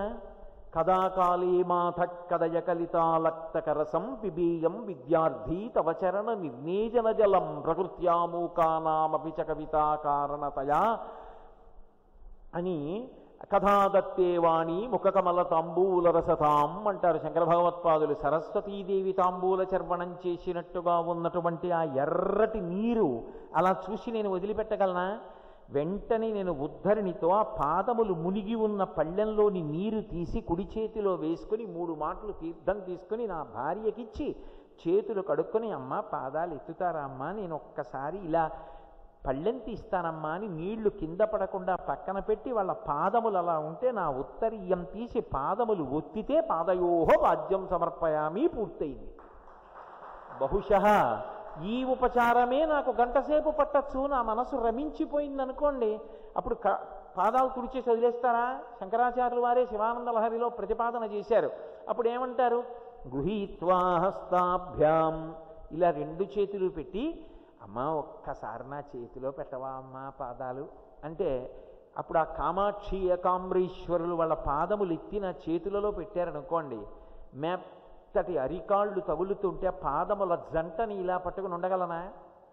శిరసినయ్యనే, అమ్మ తల మీద పెట్టుకోనా అని అడిగితే పెట్టుకోరా అందనుకోండి అమ్మ అని నా తల కిందకి చాపితే ఇద్దరు పాదములు ఇంకా పైకెత్తి శృతీనాం మూర్ధానో దదతి తవయౌ శేఖరతయా, ఇద్దరు పాదములు తల మీద పెడితే నేను ఇలా రెండు చేతులతో ఇలా పట్టుకుంటే ఒక పాదం ఇలా పక్కకొచ్చి జారుతుంటే జారిపోకుండా ఇలా పెట్టుతుంటే మురిసిపోయి ఆనందపడిపోయి మళ్ళీ ఇలా చేతులతో పట్టుకొని ఆ పాదముల యొక్క వేళ్ల చివరి భాగములు చిన్నతనంలో పిల్లవాడికి పడిశం పట్టినప్పుడు అమ్మ తన చీర కొంగలో కర్పూరం బియ్యం మూట కట్టి ముక్కు దగ్గర పెట్టి ఊపిరి తీయించి తుమ్మించినట్టుగా చిన్న చిన్న ముద్దల్లా ఉన్నటువంటి ఆ వేళ్ల యొక్క చివరి భాగములు కళ్ళకద్దుకొని శిరసి నయని ఇంకొంచెం దగ్గరికి తగిలి గుండెల మీద పెట్టుకొని వక్షశివహన్ గుండెల మీద పెట్టుకుని మురిసిపోయి ఇవన్నీ చేస్తే నా పూజలో పాదయోహో పాద్యం సమర్పయామికి గంట అయిపోయింది. చూసిన వాడు ఉన్నాడనుకోండి, అక్కడ కూర్చుని ఏమనుకుంటాడు, ఈ వెర్రేడికి పూజ రాదురా, పాదయోహో పాద్యం సమర్పయామి అని ఏమిటో గిరగరా గిరగరా గిరగరా తిరుగుతున్నాడు, ఇటు ఊగుతున్నాడు అడుగు ఊగుతున్నాడు, కళ్ళ వెంట నీళ్లు గారుతున్నాయి, ఏమిటో మురిసిపోతున్నాడు, బహుశా నేను చూస్తున్నాను పాపం ఏం గుర్తు రాలేదని ఎడుస్తున్నాడో ఏమిటో అనుకుంటాడు. వాడికి ఏమర్థం అవుతుంది ఈ పూజ? గడగడ గడగడ చదవడం పూజ కాదు, మనసు నిలబడడం పూజ. ఈ మూడు, నేను నోటితో పాదయోహో పాద్యం సమర్పయామి అనడం, నేను చేతితో నీళ్లు పొయ్యడం, నా మనసు దాన్ని చూడడం ఒక సరళ రేఖలో పడితే నేను ఆ రోజు ఉపచారం చేశాను అంటారు. కాకుండా నోటితో ఎన్నైనా చదివేసి చేతితో ఎన్ని చేసేసినా మనసు ఎక్కడో తిరుగుతోందనుకోండి, తంతు చేశాడు అంటారు. మనసు ప్రధానం. అందుకే పత్రం పుష్పం ఫలం తోయం యోమే భక్త్యా ప్రయచ్చతి అంటాడు గీతాచార్యుడు.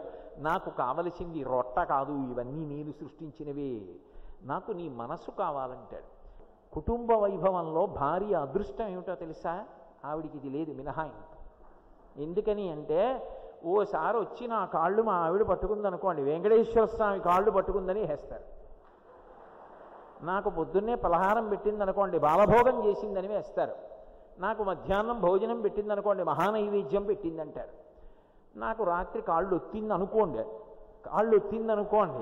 అది ఏకాంత సేవ చేసింది అంటారు. ఓ పాట పాడిందనుకోండి, ఏకాంత సేవలో సంగీత సేవ చేసింది అంటారు.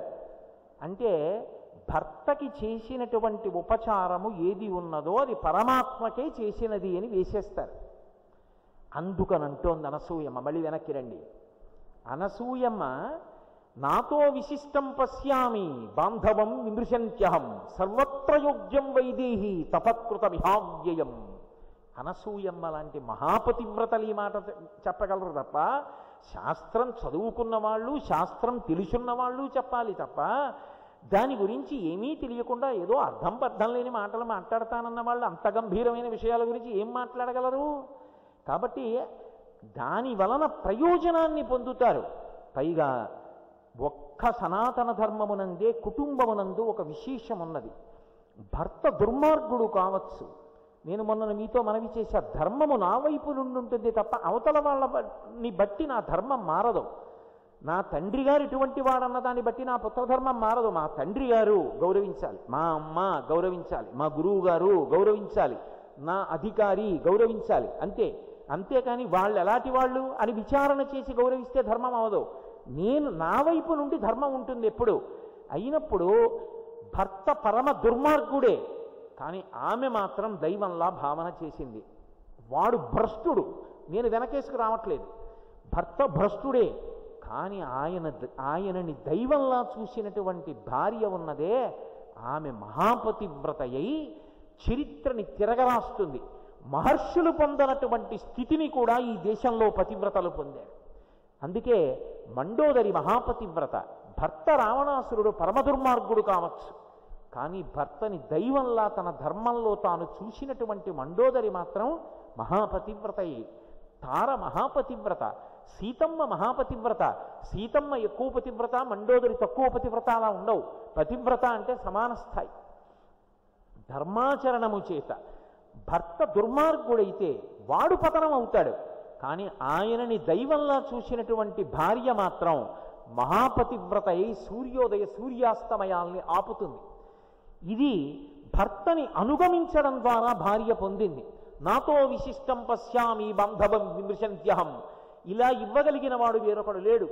కుటుంబమునందు భర్త మాత్రమే భార్యకు ఇంత గొప్ప ఫలితమును కట్టబెట్టుచున్నాడు. భర్త యొక్క సమస్త ధర్మములకు భార్య ఊంచుకోవడానికి చేతి ఊతమయ్యున్నది. ఆమె లేనినాడు పురుషుడికి అభ్యున్నతి లేదు, ఆయన లేనినాడు ఆమెకి అభ్యున్నతి లేదు. ఇద్దరి యొక్క అభ్యున్నతి దేని మీద ఆధారపడింది అంటే ఇద్దరూ చెయ్యి పట్టుకుని కలిసి ప్రస్థానం చేయడంలో ఉంది.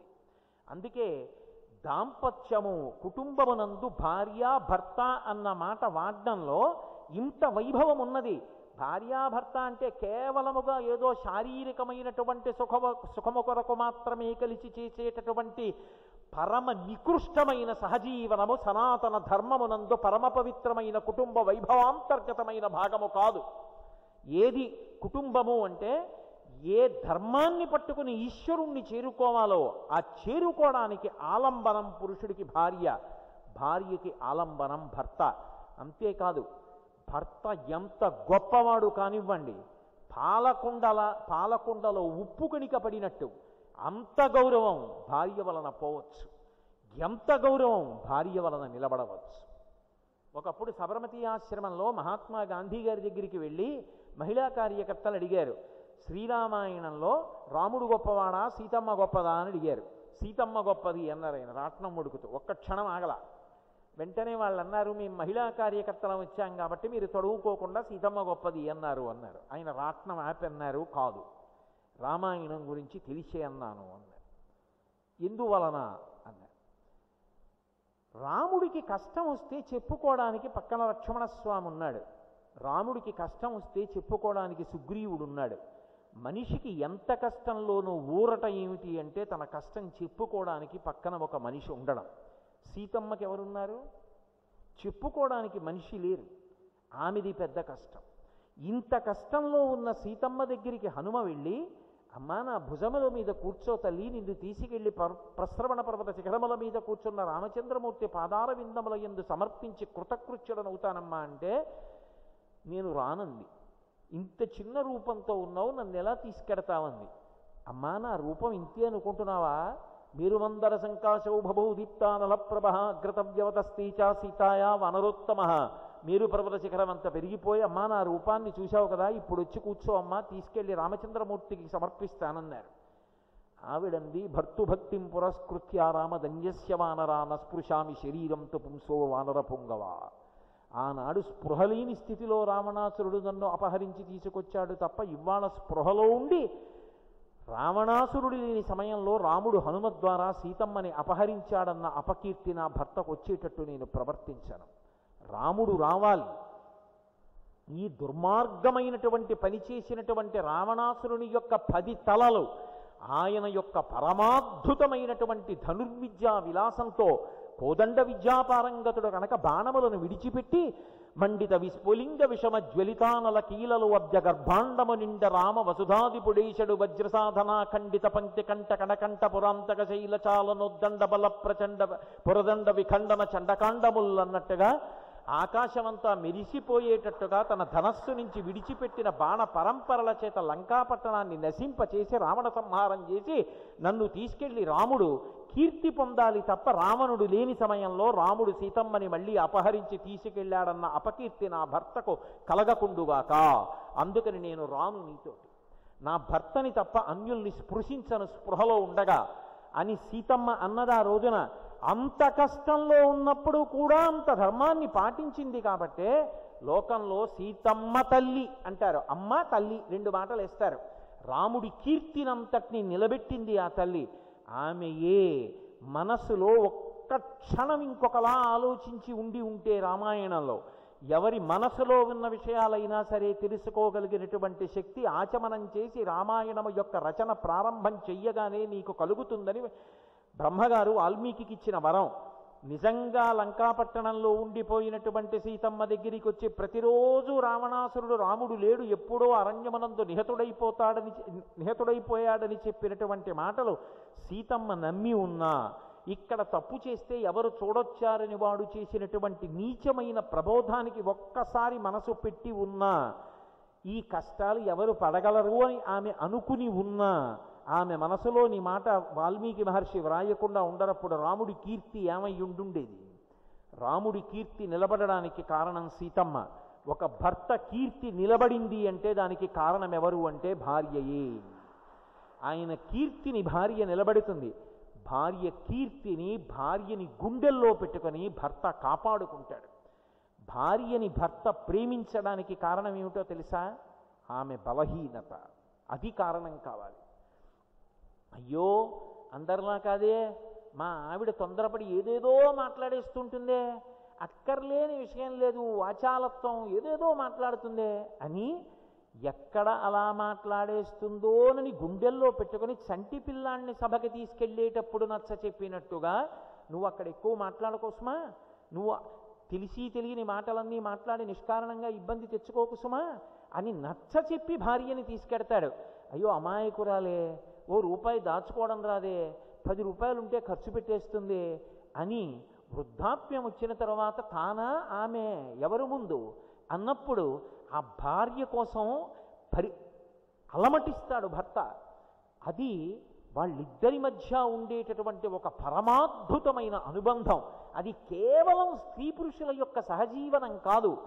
ఈయన ఆధ్యాత్మిక ప్రగతికి ఆమె కారణం, ఆమె యొక్క ఆధ్యాత్మిక ఉన్నతికి ఆయన కారణం.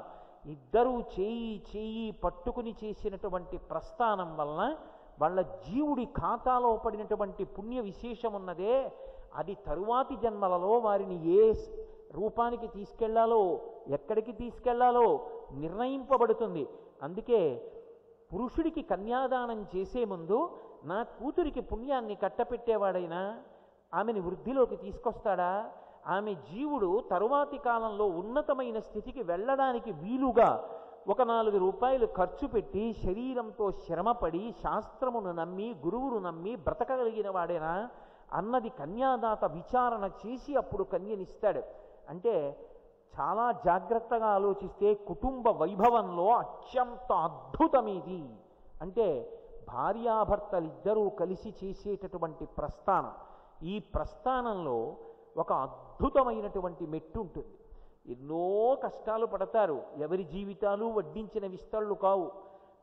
అందరూ పైకి చెప్పకపోవచ్చు ఎన్ని కష్టాలుంటాయో, పిల్లల కోసం ఎన్ని కష్టాలు పడతారో. కొడుకుకి పక్కన ధర్మపత్ని ఏర్పాటైపోయింది, కోడలు వచ్చేసింది. కూతురు ఆమె భర్త ఛత్రఛాయల్లోకి చేరిపోయింది, అల్లుడి పక్కకి వెళ్ళిపోయింది. ఇప్పుడు నేను చెయ్యవలసింది భగవంతుని యొక్క ఆరాధన. ఇక నేను అనవసరమైనటువంటి జంజాటం పెంచుకోకూడదు.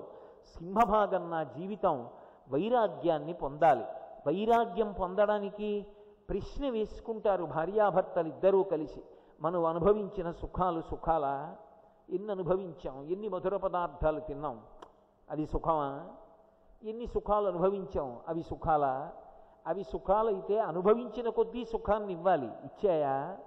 తిన్న మధుర పదార్థం కొంత తింటే సంతోషంగా అనిపించింది, ఎక్కువ తింటే వాంతి అయింది, అవి సుఖాలు కావు. ఏది సుఖం? ఇద్దరం చెయ్యి పట్టుకున్నందుకు ప్రస్థానం చేసి భగవంతుని యొక్క పథంలో ప్రయాణం చేద్దాం అని వైరాగ్య సుఖాన్ని పొందుతారు. వైరాగ్య సుఖము అన్న మాటకు అర్థం ఏమిటంటే దానికి తేలిక ఉదాహరణ గాలి. గాలి మల్లెపందిరి మించి వెడుతోందనుకోండి, మల్లెపూల వాసన అని అబ్బా అంటారు. అదే గాలి కుక్క కళేబరం మించి వెడుతోందనుకోండి, దుర్వాసన అని ఉత్తరీయంతో ముక్కు మూసుకుంటారు. ముక్కు మూసుకున్నారని గాలి బెంగపెట్టుకోలేదు, మల్లెపందిరి మించి వచ్చిన సౌరభమని కీర్తించారని మురిసిపోలేదు. సమానంగా కుక్క కళేబరం మించి వెళ్ళింది, మల్లెపందిరి మించి వెళ్ళింది. ఇక కష్టము సుఖము అన్న రెండింటినీ సాక్షిమాత్రంగా చూస్తూ నా ప్రారబ్ధం పూర్తయిపోతోందని భగవంతుని యందు మనసు పెట్టుకొని భగవంతుని యొక్క ఆరాధనయే నిజమైన సుఖము అని ఇద్దరూ కలిసి చేసేటటువంటి ప్రస్థానంలో ఒకరికొకరు తోడుగా ఉండేటటువంటిది వానప్రస్థాశ్రమంలో. ఆ వైరాగ్యం అంకురించడానికి కూడా సాధనం ఎవరు అంటే ఆ భార్యాభర్తల ఒండుల యొక్క నడవడియే. అందుకే అంత గొప్ప ఆశ్రమం ఆ కుటుంబ వైభవం, అంత గొప్ప ఆశ్రమం గృహస్థాశ్రమం. అంతేకాదు, మీరు పౌరాణిక వాంగ్మయాన్ని పరిశీలనం చేస్తే ఒక్కొక్క స్త్రీమూర్తి తన భర్త గురించి చేసినటువంటి సాహసాలు, తన భర్త గురించి చేసినటువంటి త్యాగం పరిశీలిస్తే భర్త అనేటటువంటి వాడి మీద భార్యకి ఇంత ప్రేమ ఉంటుందా అని ఆశ్చర్యం కలుగుతుంది. మహాభారతంలో ఒక మెరుపు ఎవరు అంటే ఉలూపి. ఉలూపి ఆది పర్వంలో కనపడుతుంది. ఎక్కడో పాతాళలోకంలో నాగరాజు యొక్క కుమార్తె. అర్జునుడు ఒకానొకప్పుడు ప్రతిజ్ఞాభంగం చేశాడు. ద్రౌపదీదేవి 5గురిలో ఒక భర్తతో ఉన్నప్పుడు మిగిలిన వారు ఆ ఏకాంత సమయమునందు చూడరాదు. అలా చూస్తే వాళ్ళు తీర్థయాత్ర చెయ్యాలి అని నియమం. ఒకప్పుడు పొరపాటున అర్జునుడు చూశాడు. అందుకని తీర్థయాత్ర కోసం వెళ్ళాడు.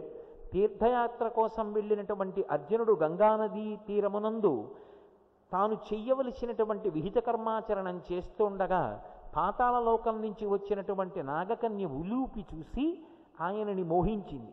మోహించి ఆయనకు ఒక ధర్మ సూక్ష్మాన్ని చెప్పి ఆయనని తనతో పాటు పాతాళలోకానికి తీసుకెళ్ళింది. నాగలోకంలో ఆమెని భార్యగా స్వీకరించి ఆమెతో రమించిన కారణంగా ఆమెకి ఒక కుమారుడు కలిగాడు. ఆ కొడుకు పేరు ఇరావంతుడు. ఆమెతో అర్జునుడు కలిసి ఉన్నది ఆ ఒక్క పర్యాయమే. ఆమెని భార్యాస్థానంలోకి తీసుకున్నాడు. భార్యాస్థానం వేరు, పత్నీ స్థానం వేరు. పత్ని అన్న మాటకు అర్థం ఏమిటంటే యజ్ఞయాగాదుల యందు తనతో కలిసి కూర్చుంటుంది. భార్యాస్థానానికి అధికారం ఉండదు. అవన్నీ మనం ఏమీ పెట్టుకోక్కర్లేదు. ఎందుకంటే మనం రామచంద్రమూర్తి అడుగుజాడలలో వెళ్ళిన వాళ్ళం. భార్య ఎవరు, పత్ని ఎవరు, ఇంత అల్లరి మనకు అక్కర్లేదు. అందరూ మనకొక్కరే. రాముడు ఎలా ఏకపత్ని వ్రతుడో అలా ఏకపత్ని వ్రతుడై ఉండడమే అవసరం తప్ప దాని గురించి తెలుసుకుని ఇప్పుడు ఎవరికి ఏ స్థానం ఇవ్వాలని తలబద్ద పెట్టుకోవలసినటువంటి సమస్యలు సృజించుకోవలసిన అవసరం ఎవరికీ ఎప్పుడూ కలగకుండుగాక. కాబట్టి ఆమె భార్యాస్థానాన్ని పొందింది. ఇరావంతుడు అన్న కొడుకు పుట్టాడు. మహాతల్లి మళ్ళీ అర్జునుణ్ణి కలిసింది లేదు.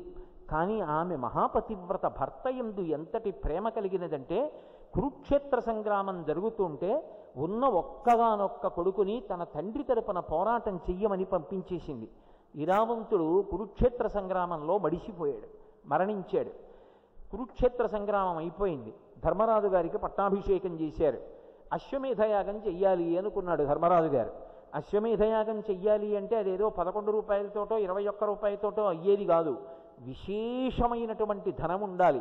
రాత్రింబవళ్ళు అన్నదానం చెయ్యాలి. అంత పెద్ద యాగం చెయ్యాలి అంటే ఒకటి ఐశ్వర్యం కావాలి, 2 యజ్ఞాశ్వమని గుర్రాన్ని విడిచిపెడతారు, దాన్ని రక్షించగలిగినటువంటి ధీరుడు కావాలి. అర్జునుడు, భీముడు మొదలైన మహావీరులు ఉన్నారు కాబట్టి అశ్వమేధయాగ సంకల్పం చేసినటువంటి ధర్మరాజు గారు గుర్రానికి రక్షకుడిగా అర్జునుణ్ణి పెట్టి పంపించాడు. అర్జునుడు గుర్రం వెంట వెడుతున్నాడు. వెడుతుండగా ఒకనాడు ఈ ఉలూపి గంగానదిలో స్నానం చేయడానికి వచ్చింది. వచ్చినప్పుడు అష్టవసువులు కూడా స్నానానికి వచ్చారు. అష్టవసువులలో ఒకడు భీష్మాచార్యుల వారు. భీష్మాచార్యుల వారు పూర్వజన్మలో అష్టవసువులలో ఒక ప్రధానుడు. ఈ అష్టవసువులు స్నానం చేస్తుంటే గంగానది యొక్క అధిష్టాన దేవత ఆ వసువులకి దర్శనమిచ్చింది. వాళ్ళు అన్నారు, అమ్మ భీష్మాచార్యుల వారు అంత గొప్పవాడే, అంత ధర్మాత్ముడే, తాను చేసినటువంటి ప్రతిజ్ఞ కోసం సమస్త సుఖములను పరిత్యజించాడే, అటువంటి భీష్మాచార్యుల వారు సర్వసైన్యాధిపత్యం పొంది యుద్ధానికి రాగానే కురుక్షేత్ర యుద్ధభూమిలో ధర్మరాజు గారు తన తమ్ముళ్ళని కృష్ణ భగవానుణ్ణి తీసుకుని కాలినడకన భీష్ముడికి వెళ్ళి నమస్కరించాడు. నువ్వు ఇలా వచ్చి ఉండకపోతే నీకు విజయం కలిగి ఉండేది కాదురా, నీ వినయానికి సంతోషిస్తున్నానని భీష్ముడు ఆశీర్వదించాడు. తాత ఇలా అడిగానని అనుకోకు, నువ్వు సర్వసైన్యాధిపతిగా ఉండగా మేము ఎలా గెలుస్తాం, నువ్వు మరణించే అవకాశం ఏమిటి తాత అని అడిగాడు. భీష్ముడు అంతటి మహానుభావుడు చివరికి మనవడితో అడిగించుకున్న ప్రశ్న. ఆయన అన్నాడు, ఇప్పుడు దాని అవసరం లేదులేరా, ఆ అవసరం వచ్చినప్పుడు నేను ఏకాంతంగా ఉండగా రా, అప్పుడు చెప్తానన్నాడు. అని భీష్ముడు యుద్ధం మొదలుపెట్టాడు. భీష్ముడే యుద్ధం చేస్తే నిలబడగలిగిన వారెవరు? ఆయన చేతిలో ధనస్సు ఉండగా ఆయన నిర్జించగలిగిన వాళ్ళు లేరు. పాండవ సైన్యాన్ని తుత్తునియల కింద కొట్టాడు. తట్టుకోలేక ఒకనాటి రాత్రి ఏకాంతంగా భీష్మాచార్యుల వారు ఉన్నారు అని తెలుసుకున్న ధర్మరాజు తమ్ముళ్లతోటి కృష్ణ భగవానుడితోటి కలిసి భీష్మాచార్యుల వారి దగ్గరికి వెళ్ళాడు.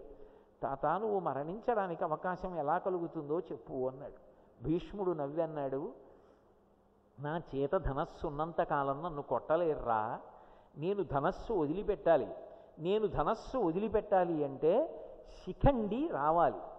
ఎందుచేత అంటే ఆయుధం లేనివాణ్ణి, స్త్రీగా పుట్టి పురుషుడైన వాణ్ణి, మంగళప్రదమైన కేతనం లేనివాణ్ణి, ఇలాంటి వాడితో నేను యుద్ధం చెయ్యను. శిఖండి నా మృత్యువు కోసమే పుట్టింది. శిఖండిని ముందు పెట్టుకొని అర్జునుడు వెనక నుంచి బాణప్రయోగం చెయ్యాలి. నా శరీరాన్ని బాణములతో డొళ్ళగొట్టాలి. నేను ఎదురుగుండా శిఖండి ఉంది కాబట్టి బాణం వెయ్యకుండా ధనస్సు వదిలిపెట్టేస్తాను. వదిలిపెట్టేస్తే నా ఒళ్ళంతా బాణాలు కొట్టేస్తే నేను రథంలోంచి కింద పడిపోతాను. తర్వాత ఒక శుభముహూర్తం చూసి శరీరాన్ని విడిచిపెడతాను. అలాగే తాత, అయితే రేపే కొట్టేస్తాం అన్నారు. అని శిఖండి అంటే నా ఉద్దేశ్యం అది కాదు సుమండి, అప్పటి అవసరం అది. ధర్మరాజు అంత నీచంగా మాట్లాడే వ్యక్తి కాడు, అప్పటి అవసరం అది. శిఖండిని ఎదురు పెట్టుకుని అర్జునుడు బాణప్రయోగం చేశాడు. ఒళ్ళంతా బాణ పంజరంలో చిక్కినటువంటి పిట్టల భీష్ముడు రథంలోంచి కింద పడిపోయాడు. కింద పడిపోయి ఉత్తరాయణ పుణ్యకాలం వచ్చే వరకు ఎదురు చూసి బొటనవేలు దగ్గర నుంచి ప్రాణములను ఉపసంహారం చేశాడు. స్వచ్ఛంద మరణం ఉంది కాబట్టి నిర్గమించి అనంతమైనటువంటి భగవంతుని యొక్క తేజస్సు యందు లయమైపోయాడు. కానీ వసువులకు మనసులో బాధ కలిగింది. మాలో ప్రధానుడు ఒకనాడు భీష్మాచార్యులు గారిగా వస్తే అర్జునుడు శిఖండిని అడ్డు పెట్టుకొని తాత అని చూడకుండా అలా కొట్టాడు. కాబట్టి అర్జునుడు మరణించాలని మేము శాపమిస్తాం. గంగమ్మ నీకు అభ్యంతరమా అని అడిగారు. ఎందుకు గంగమ్మని అడగడం ఎందుకు అంటే, భీష్ముడు గంగమ్మ యొక్క కొడుకు గాంగేయుడు. అమ్మ నీ మనసుకు కూడా బాధ కదూ, అందుకని మేము శపిద్దామనుకుంటున్నాం. గంగమ్మ నీకు అంగీకారమేనా? నువ్వు శపించినట్టేనా? కలిసి మనం శాపం ఇచ్చినట్టేనా? భీష్ముణ్ణి ఇలా నిర్జించినటువంటి అర్జునుడు కూడా మరణించుగాక అని మనం శాపమిద్దామన్నారు. అది కూడా ఎవరి చేతిలో మరణించాలి? తాతని మనవడు చంపినట్టుగా అర్జునుడి కొడుకు చేతిలో మరణించుగాక అని శాపమిద్దాం. తప్పకుండా ఇద్దామండి గంగమ్మ. ఇది వింది ఉలూపి గంగా తీరంలో పరుగు పరుగున నాగలోకానికి వెళ్ళి తండ్రి కాళ్ళ మీద పడి ఏడ్చింది. ఎప్పుడో ఆది పర్వంలో కనపడిన భర్త, ఇప్పుడు నేను చెప్తున్నది అశ్వమేధ పర్వంలో జరుగుతున్న కథ. నాన్న, మా ఆయన ప్రాణములకు ముప్పొచ్చింది, ఎలాగైనా మా ఆయన్ని కాపాడు నాన్న అని ప్రాధేయపడింది. పరుగు పరుగున వెళ్ళాడు నాగరాజు. నా అల్లుడు అర్జునుడు ఎలా రక్షింపబడతాడని అడిగాడు. మా మాటకు తిరుగులేదు, కొడుకు చేతిలో మరణించి బ్రతకాలి. అలా జరగాలంటే ఒకటే ఒక్క శాపావకాశం ఉంది. మణిపురాన్ని ఏలుతున్నటువంటి రాజు యొక్క కుమార్తె అయిన చిత్రాంగదని అర్జునుడు భార్యగా స్వీకరించాడు. ఆమె యందు బభ్రువాహనుడు పుట్టాడు. బభ్రువాహనుడు కారణజన్ముడు. బభ్రువాహనుడు బాణప్రయోగం చేస్తే అర్జునుడు ప్రాణములు విడిచిపెడతాడు, యుద్ధంలో పడిపోతాడు. పడిపోయిన తరువాత మళ్ళీ నీ కుమార్తెయే అర్జునుడిని బతికిస్తుంది. కాబట్టి మా శాపం పూర్తవుతుంది, ఆమెకి భర్త లభిస్తాడు, క్షేమంగా ఉంటాడు. ఇలా చెయ్యమన్నారు. అశ్వమేధయాగం కోసం గుర్రాన్ని రక్షిస్తూ వెడుతున్నటువంటి అర్జునుడు మళ్ళీ వెనక్కి రండి. ఎక్కడికి? ధర్మరాజు అశ్వమేధయాగం చేసి గుర్రాన్ని విడిచిపెట్టినప్పుడు రక్షణగా వెడుతున్నటువంటి అర్జునుడు మణిపురానికి వెళ్ళాడు. వెళ్ళినప్పుడు ఆయన భార్యయే చిత్రాంగద. ఆ చిత్రాంగద వలన కలిగిన వాడు బభ్రువాహనుడు. బభ్రువాహనుడు నాన్నగారు వచ్చారని గబగబా ఎదురొచ్చి స్వాగత సత్కారాలు పలికాడు. అర్జునుడు చీత్కరించాడు. చెయ్యి, రాజకుమారుడవయ్యుండి నిస్తీజంగా ఎంత తండ్రినైతే మాత్రం ఇలా గౌరవించి పిలుస్తావా? ధైర్యంగా గుర్రాన్ని పట్టరా, యుద్ధం చేయి, సంతోషిస్తా నా కొడుకింతవాడనన్నాడు.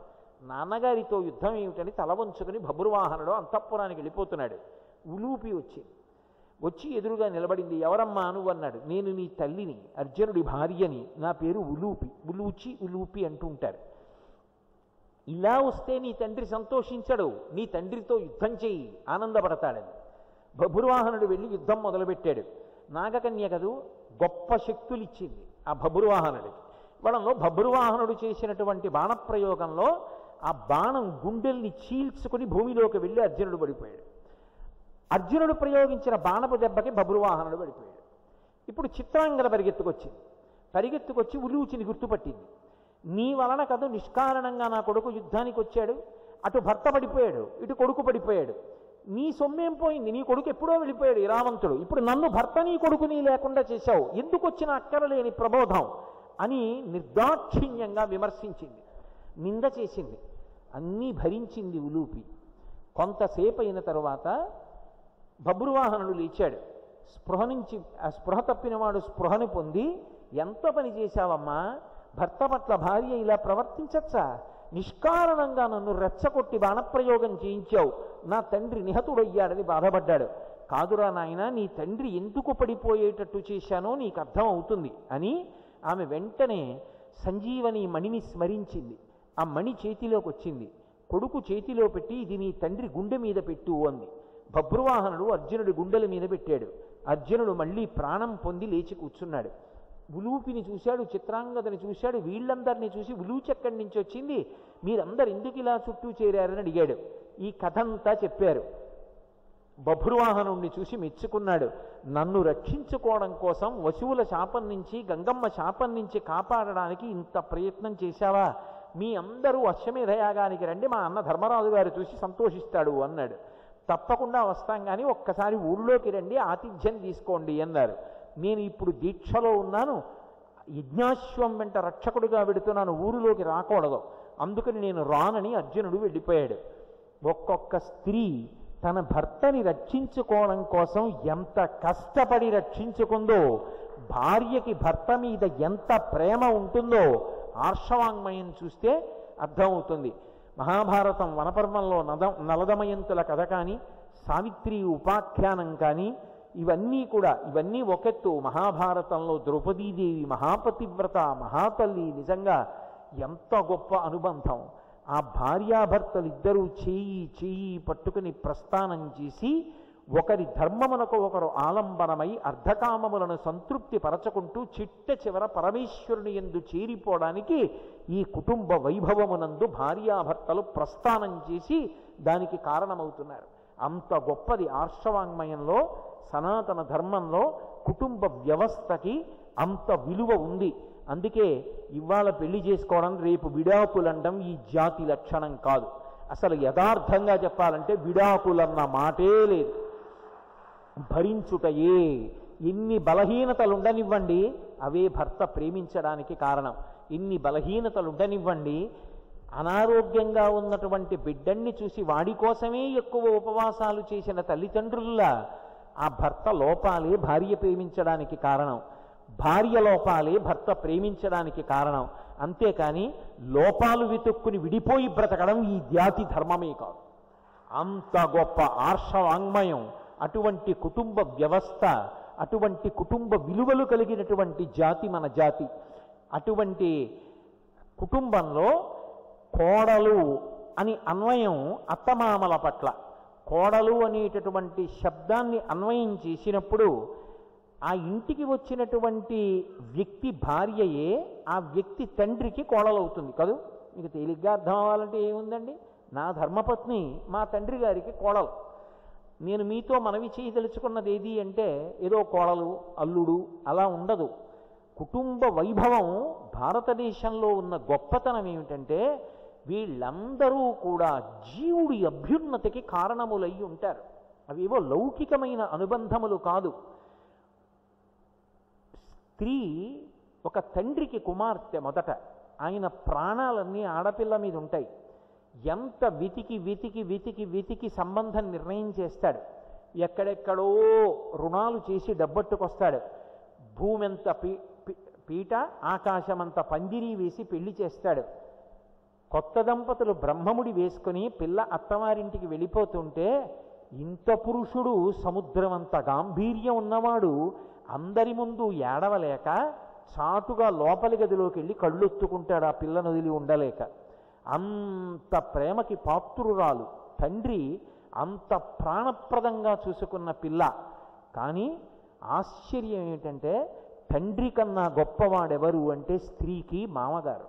ఎందుకని అంటే మామగారు నిరంతరం మనసులో కోడలు యొక్క క్షేమాన్ని అపేక్షిస్తుంటాట. ఎక్కడో పుట్టిన బిడ్డ నా ఇంటికి వచ్చింది, నా కోడలయ్యింది, నా వంశం నిలబడడానికి కారణమవుతోంది. రేపు నా కోడలు కొడుకుని కంటే నా మనవడు నా వంశం నిలబడిందని వాణ్ణి నా భుజాల మీద ఎక్కించుకుని ఆడించి వాణ్ణి ముద్దులు పెట్టుకొని వాడు పద్యం చదివితే మురిసిపోయి వాణ్ణి పక్కలో పడుకోబెట్టుకుని రామాయణ భారత భాగవతాలు కథలు చెప్పి ఆనందపడిపోతాను. నాకు మనవణ్ణిచ్చి నన్ను తాతని చేస్తోంది. ఎక్కడి నుంచి వచ్చిన పిల్లో ప్రాణాలన్నీ నా కొడుకు మీద పెట్టుకుంది. ఆ పిల్ల సుఖపడాలి, ఆ పిల్ల సంతోషంగా ఉండాలి. ఆమె సంతోషంగా ఉండని నాడు నా ఇంట్లో నా పెద్దరికం కాల్సనా? దేనికి నా పెద్దరికం? ఆ పిల్ల క్షేమమే, ఆ పిల్ల సంతోషమే నా పెద్దరికానికి పరాకాష్ఠ అని మామగారు కోడల యొక్క అభ్యున్నతి కొరకు అలమటించిపోతాట. తల్లిలా ప్రేమిస్తుంది అత్తగారు. నేను అనపర్తి అని ఒక ఊరు ఉపన్యాసాలకు ఎడుతుండేవాడిని. ఒక చోట ఒక బ్రాహ్మణ కుటుంబంలో ఆ ఇంటి కోడలు పురుటికి మొట్టమొదటిసారి పుట్టింటికి ఎడితే జ్వరం వచ్చింది ఆ అమ్మాయికి. వైద్యుల్ని తీసుకొస్తే వాళ్ళు అన్నారు, ఈ అమ్మాయి అత్తమామలతో అంతా అతికిపోయింది, ఈమె అత్తమామల్ని వదిలి ఉండలేకపోతోంది, తొలిచూలు కాన్పైన ఈమెని అత్తవారింటికే పంపించేయండి అన్నారు. అత్తగారు కూడా బెంగ పెట్టుకుని, వచ్చేయమ్మా నా కూతురు కావా, నేనే పోస్తాను పురుడని తీసుకెళ్ళిపోయింది. అటువంటి కుటుంబాలు ఉన్నాయి. అటువంటి కుటుంబాలకి వారసత్వం మన జాతి ధర్మం. ఎంత విశేషమో తెలుసా?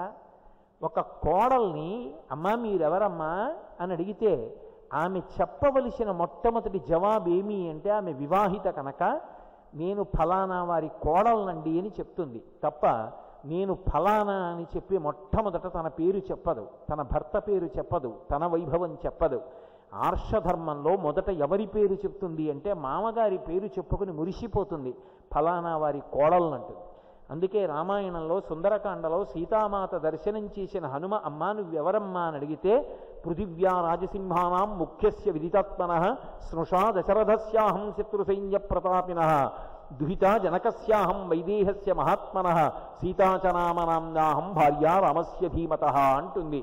నేను ఈ పృథివీ మండలాన్ని ఏలినటువంటి ధర్మమూర్తి అయిన దశరథ మహారాజు గారి కోడల్ని అని చెప్పింది మొదట. మామ కోడళ్ళ యొక్క అనుబంధం ఎంత గొప్పగా ఉంటుందంటే, మామగారి శరీరం పతనం అయిపోయిందనుకోండి, ఆయనకి తద్దినం పెట్టవలసి వస్తే కొడుకు సిద్ధంగానే ఉన్న కోడలు ఏ కారణం చేతనైనా ఆమె దీపం వెలిగించడానికి శౌచము లేకపోతే, ఆమెకి ప్రతిబంధకం వస్తే ఆ తద్దినం ఆమె స్నానం చేసి శౌచమును పొందే వరకు వాయిదా పడిపోతుంది తప్ప కొడుకు పెట్టడానికి వీలు లేదు. అంటే ఆ కోడలు దీపం పెడితే మామగారు వచ్చి ఆ నీళ్లు తాగి వెడతాడు. ఇప్పుడు నాకు చెప్పండి, భారతదేశంలో కుటుంబ వైభవం కేవలం మామగారు కోడలు అని చెప్పి ఎక్కడో కోడలు ఎక్కడో మామగారు కలిసి బతికేయడమా? ఆమె నా కోడలు అని రెండేళ్లకో ఒకసారి చూసుకుంటూ బతికేయడమా? కాదు కాదు. నా శరీరం పడిపోయిన తరువాత కూడా నేను వచ్చి గుక్కెడు నీళ్లు తాగాలంటే ఆమె దీపం పెడితేనే. ఆమె లేని నాడు నా ఇంటికి పూర్ణత్వం ఎక్కడుందని ఆ కోడల్ని చూసుకుని మురిసిపోయిన మామగారున్న ఇల్లా. అది ఈ జాతి వైభవం.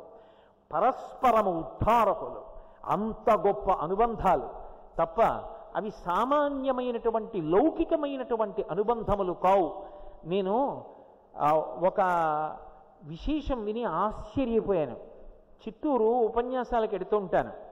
అక్కడ నేను తరచుగా ఒకరింట్లో దేవతార్చనకి వెడుతుంటా భోజనానికి, ఉపన్యాసాలకు వెళ్ళినప్పుడు. ఆయన తల్లిగారు మృత్యుశయ్య మీద ఉన్నారు. ఎవరిని జ్ఞాపకం పట్టట్లేదు ఆవిడ. ఎవరొచ్చి మాట్లాడినా ఆవిడికి గుర్తుపట్టట్లేదు. విచిత్రం ఏంటంటే ఆవిడ కొడుకులు వెళ్ళి పలకరించారు, ఆవిడ గుర్తుపట్టలేదు. ఆవిడ కోడలు వెళ్ళి అత్తయ్య గారు అంది, ఏమే అని ఆవిడితో మాట్లాడారు. అది అత్తా కోడళ్ళ అనుబంధం. ఏమిటో అక్కర్లేనటువంటి విశేషాలు సిద్ధాంతాలు అన్నీ వచ్చేసాయి. అత్తా కోడళ్ళ యొక్క అనుబంధం లాంటి అనుబంధం, మామ కోడళ్ళ లాంటి అనుబంధం లాంటి అనుబంధం, అంత పవిత్రమైన అనుబంధం లోకంలో ఉండదు. స్త్రీ జీవితం మొత్తం మీద ఏడవవలసి వస్తే ఒక్కసారి ఏడుస్తుంది అన్నారు. మంగళప్రదం, అంతకన్నా ఇంకొక మాట ఉండదుగా. ఎప్పుడు ఏడవాలి అని అడిగారు. మామగారు చనిపోయిన రోజున అన్నారు. ఎందుకని అంటే రామాయణంలో దశరథ మహారాజు గారు మరణించారు అని తెలిసింది. రామచంద్రమూర్తికి అరణ్యవాసంలో ఉన్నాడు. లోపలికి వెళ్ళి కుటీరంలోకి సీతమ్మతో అన్నాడు, సీతా మృతస్తే శ్వశుర పితాహీనౌసి లక్ష్మణ అన్నాడు. లక్ష్మణ నీకు తండ్రి పోయాడు, సీతమ్మ నీకు మామగారు పోయారు అన్నాడు. అదేమిటి, మా నాన్నగారు పోయారంటే సరిపోదా అంటే, సీత మృతస్థి శ్వశుర, మామగారిలా చూసేవాడు సీత ఇంకొకరు ఉండరు. తండ్రి ప్రేమ కన్నా గొప్ప ప్రేమ ఎవరిది అంటే మామగారిది. అంత గొప్పగా ప్రేమించేటటువంటి మామగారు వెళ్ళిపోయాడు. నిజం, రాముడు వెడుతున్నాడని ఏడవలేదు, కోడలు సీతమ్మ అరణ్యవాసానికి ఎడుతోందని ఏడిచాడు. కట్టిన పట్టుపుట్టం కట్టకుండా కావలసినన్ని పట్టుపుట్టాలు నగలు ఇచ్చి పంపించాడు. ఆ కోడలు కోసం అంతా బెంగెట్టుకున్నాడు. అటువంటి మామగారు వెళ్ళిపోయాడు. ఇక ఆ స్థానం భర్తీ కాదు, ఇక ఆ లోటు నీకు జీవితంలో తీరదు. లక్ష్మణ నీకు తండ్రి పోయాడు, మరి రాముడికి పోలేదా? పోలేదు. నాకు తండ్రి పోయినా నిజానికి అన్నగారిని కాబట్టి నీకు తండ్రిగా నేను నిలబడాలి. అవసరం లేకపోయినా నాతో అరణ్యవాసానికి వచ్చి కావిడి మోసి నన్ను అనుగమిస్తున్నావే, నీవు తమ్ముడవు కావు, నాకు తండ్రి లాంటి వాడివి. నువ్వు ఉండగా నాకు తండ్రి పోయిన దుఃఖం లేదు. కానీ తండ్రి పోయి అన్ననై తండ్రిగా నిలబడవలసిన నేను నిన్ను దుఃఖపెడుతున్నాను, సేవ చేయించుకుంటున్నాను.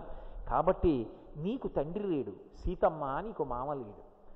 అంటే మామగారన్న మాట ఎంత గొప్పదో, ఎంత విశాల హృదయంతో మామగారు ఉంటాడో, అత్తమామలంటే ఎంత ప్రేమతో ఉంటారో నిజంగా వాంగ్మయాన్ని పరిశీలిస్తుంటే ఆశ్చర్యంగా ఉంటుంది. అరణ్యవాసానికి అజ్ఞాతవాసానికి పాండవులు బయలుదేరుతుంటే ద్రౌపదీదేవి కుంతీదేవి చేసినటువంటి ఒక విషయం ఆశ్చర్యం అనిపిస్తుంది. సహదేవుణ్ణి ద్రౌపదికి అప్పచెప్పింది. కోడలికి అప్పచెప్తారు అత్తమామలు, అమ్మవాడిని జాగ్రత్తగా చూసుకోవడికి ముక్కోపం ఏదో అంటాడు, ప్రథమ కోపం, కానీ చాలా ప్రేమైకమూర్తి. ఇంటి నిర్వహణ బాధ్యతంతా కోడలి చేతికే అప్పచెప్పేస్తారు. నిజానికి ఇంటిలోని వారి ఆయుర్దాయం అంతా దేని మీద ఉంటుందో తెలుసా? ఆ కోడలి చేతిలోనే ఉంటుంది. ఒక మామగారు దేనికి బతికేస్తారో తెలుసా? నేను ఎన్నో చోట్ల చూశాను. నా అదృష్టం ఏమిటి అంటే ఈ ఉపన్యాసాలు. అలా ఊళ్ళట్టు తిరుగుతూ ఉంటాను కదూ, అనేక కుటుంబాలతో అనుబంధాలు ఏర్పడుతుంటాయి, చూస్తూ ఉంటాను. అదో తమాషా. ఒక్కొక్క కోడలు సాయంకాలం 6:30 7 మామయ్య గారండి మళ్ళీ మీకు అరగదు, మెత్తగా ముందు చపాతీ చేశాను, ముందు మీరు వచ్చి తినేసేయండి అని.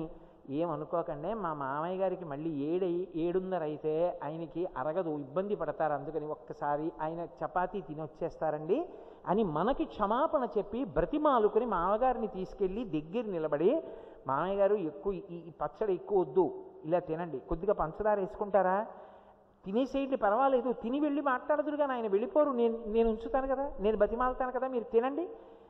ఆ కోడలి ప్రేమకి బతికిన మామగారులు ఉన్నారు, ఆ కోడలి ప్రేమకి బతికిన అత్తగారులు ఉన్నారు. అసలు ఇల్లంతా కోడలే కదండి, ఆ కోడలి వైభవమే.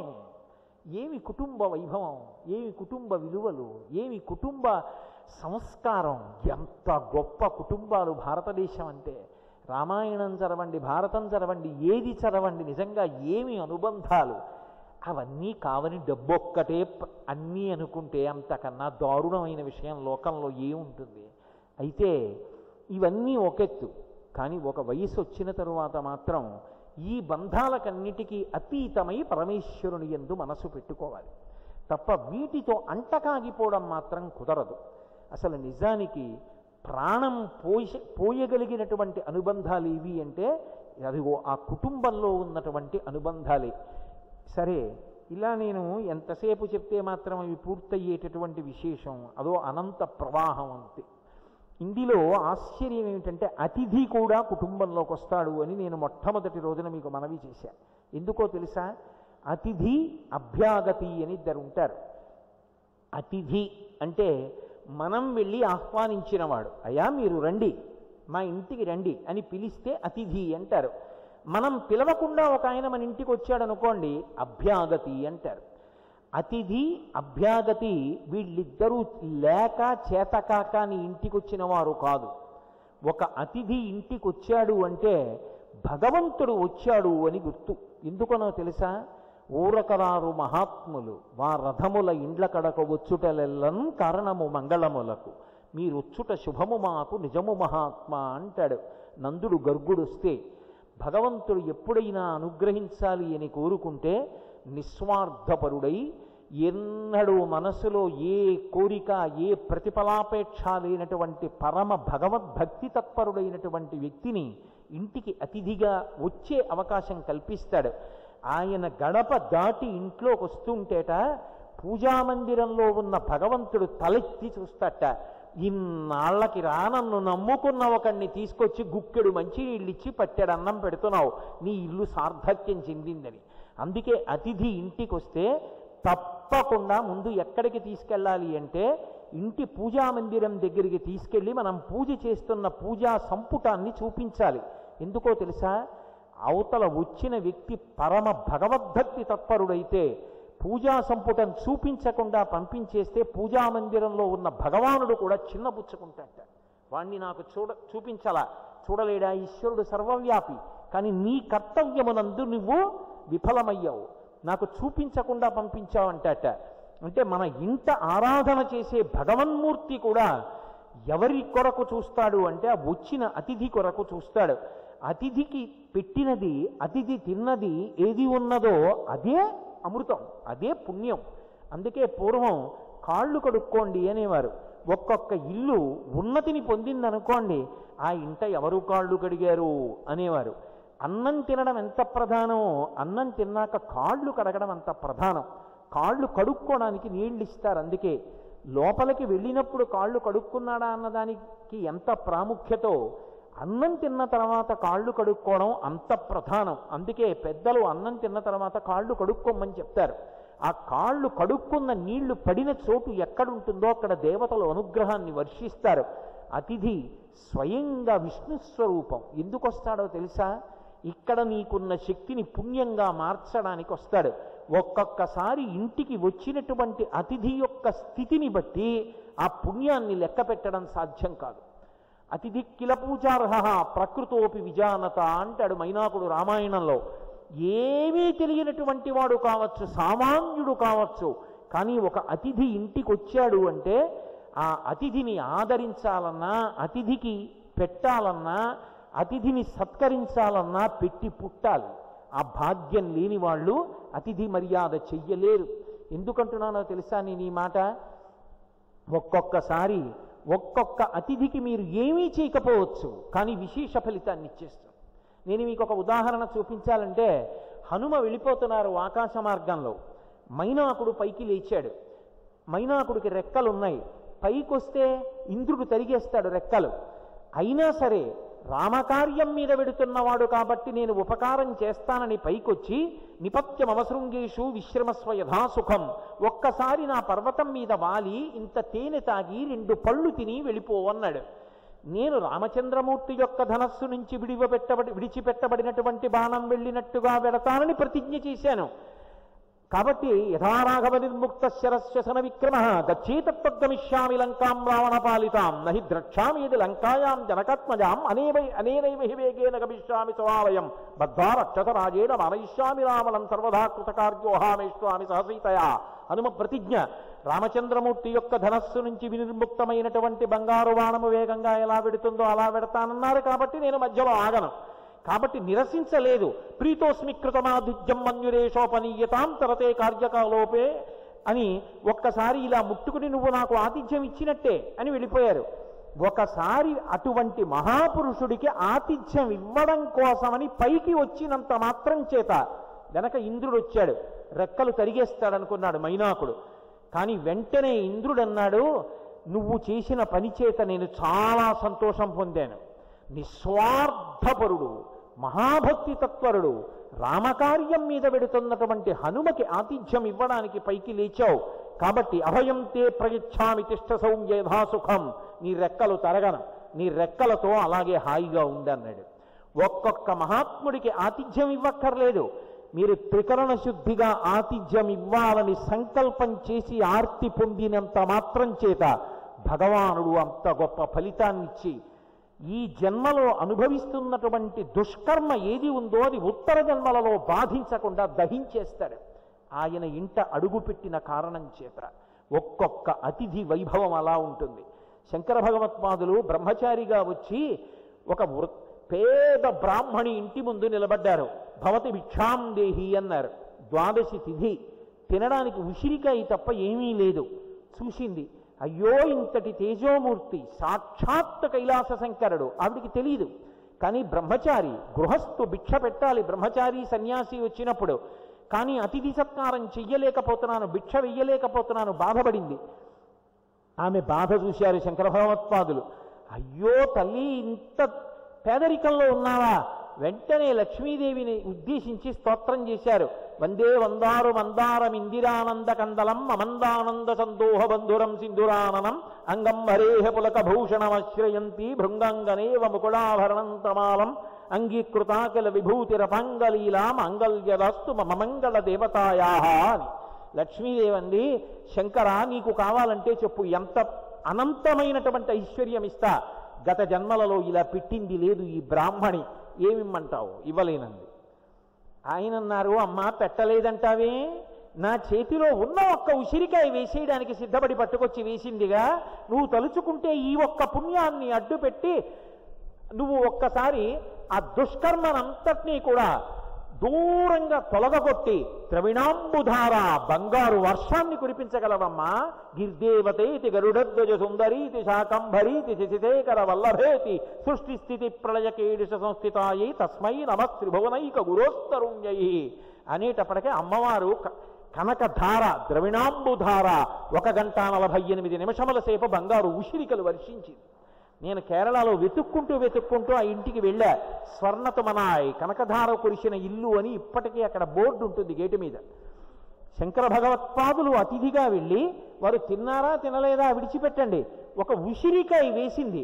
ఇంటికి వచ్చినటువంటి అతిథి అంతటి భాగవతోత్తముడైనప్పుడు ఇచ్చిన ఒక ఉసిరికాయ కొన్ని 100 తరాలకి కావలసిన ఐశ్వర్యాన్ని కటాక్షించింది. అతిథి వచ్చాడు అన్న మాటకు అర్థం ఏమిటో తెలుసా? మీకున్న దానిని పుణ్యంగా మార్చడానికి విష్ణు వచ్చాడు అని గుర్తు. ఎందుకని అంటే, నా దగ్గర ఇక్కడ బోల్డన్ని రూపాయలు ఉన్నాయనుకోండి, బస్తాలు నిజంగా ఉన్నాయనుకునేరు, అనుకోండి అన్నానంతే. నేను ఉన్నాయనుకోండి, నేను అమెరికా వెడదాం అనుకున్నాను అనుకోండి, అది కూడా అనుకోండి, నేను వెడతానని అనుకోకండి. నేను వెడదాం అనుకున్నాను అనుకోండి, నేను ఇక్కడ రూపాయలన్నీ పట్టుకెళ్ళి అమెరికాలో దిగితే నాకు కాసింత మజ్జిగ కూడా ఇవ్వరు, లేదా తేలికగా అర్థం అవడానికి ఒక కప్పు కాఫీ ఇవ్వరు. నేను ఇక్కడి నుంచి బయలుదేరి వెళ్లే ముందు ఈ రూపాయల్ని డాలర్లుగా మార్చుకుని అమెరికా వెళ్ళాలి. అలా ఇక్కడ ఉన్నటువంటి బలం కానీ, ఇక్కడ ఉన్న డబ్బు కానీ, ఇక్కడ ఉన్న ఇళ్ళు కానీ, ఇక్కడ సంపాదించిన కీర్తి కానీ, ఇక్కడ సంపాదించినటువంటి బట్టలు కానీ మనతో పాటు వచ్చేవి కౌ. కింవానేన ధనేన వాజికరిభి ప్రాప్తేన రాజ్యేన కిం వా పుత్ర కళత్రమిత్ర పశుభిర్దేహేన గేహేన కిం జ్ఞాతైతక్షణభంగురం సపతిరోత్యాజ్యం మనోదూరతః స్వాత్మార్థం గురువాక్యతో భజ భజ శ్రీపార్వతీ వల్లభం అంటారు. వచ్చేవాడెవరు? భూమి రాదు, డబ్బు రాదు, వాహనములు రావు, చిట్ట చివరికి కట్టుకున్న భార్య కూడా రాదు. కాయము వీడి జీవుడితి కంపిత చిత్తత నీకు చుండవో నాయనయంచు ఎచ్చు నిజ నందన నందినులైన కాని కందోజిని భస్మములు తొలుచ దుఃఖమహంబుది సొచ్చు పత్నియన్ కాయము వీడి రాడు కదా. చేసిన కర్మము పుణ్యము తప్ప శంకర. చేసిన కర్మ ఏది ఉందో అది వస్తుందంతే. ఇక్కడ దాచుకున్నది రాదు.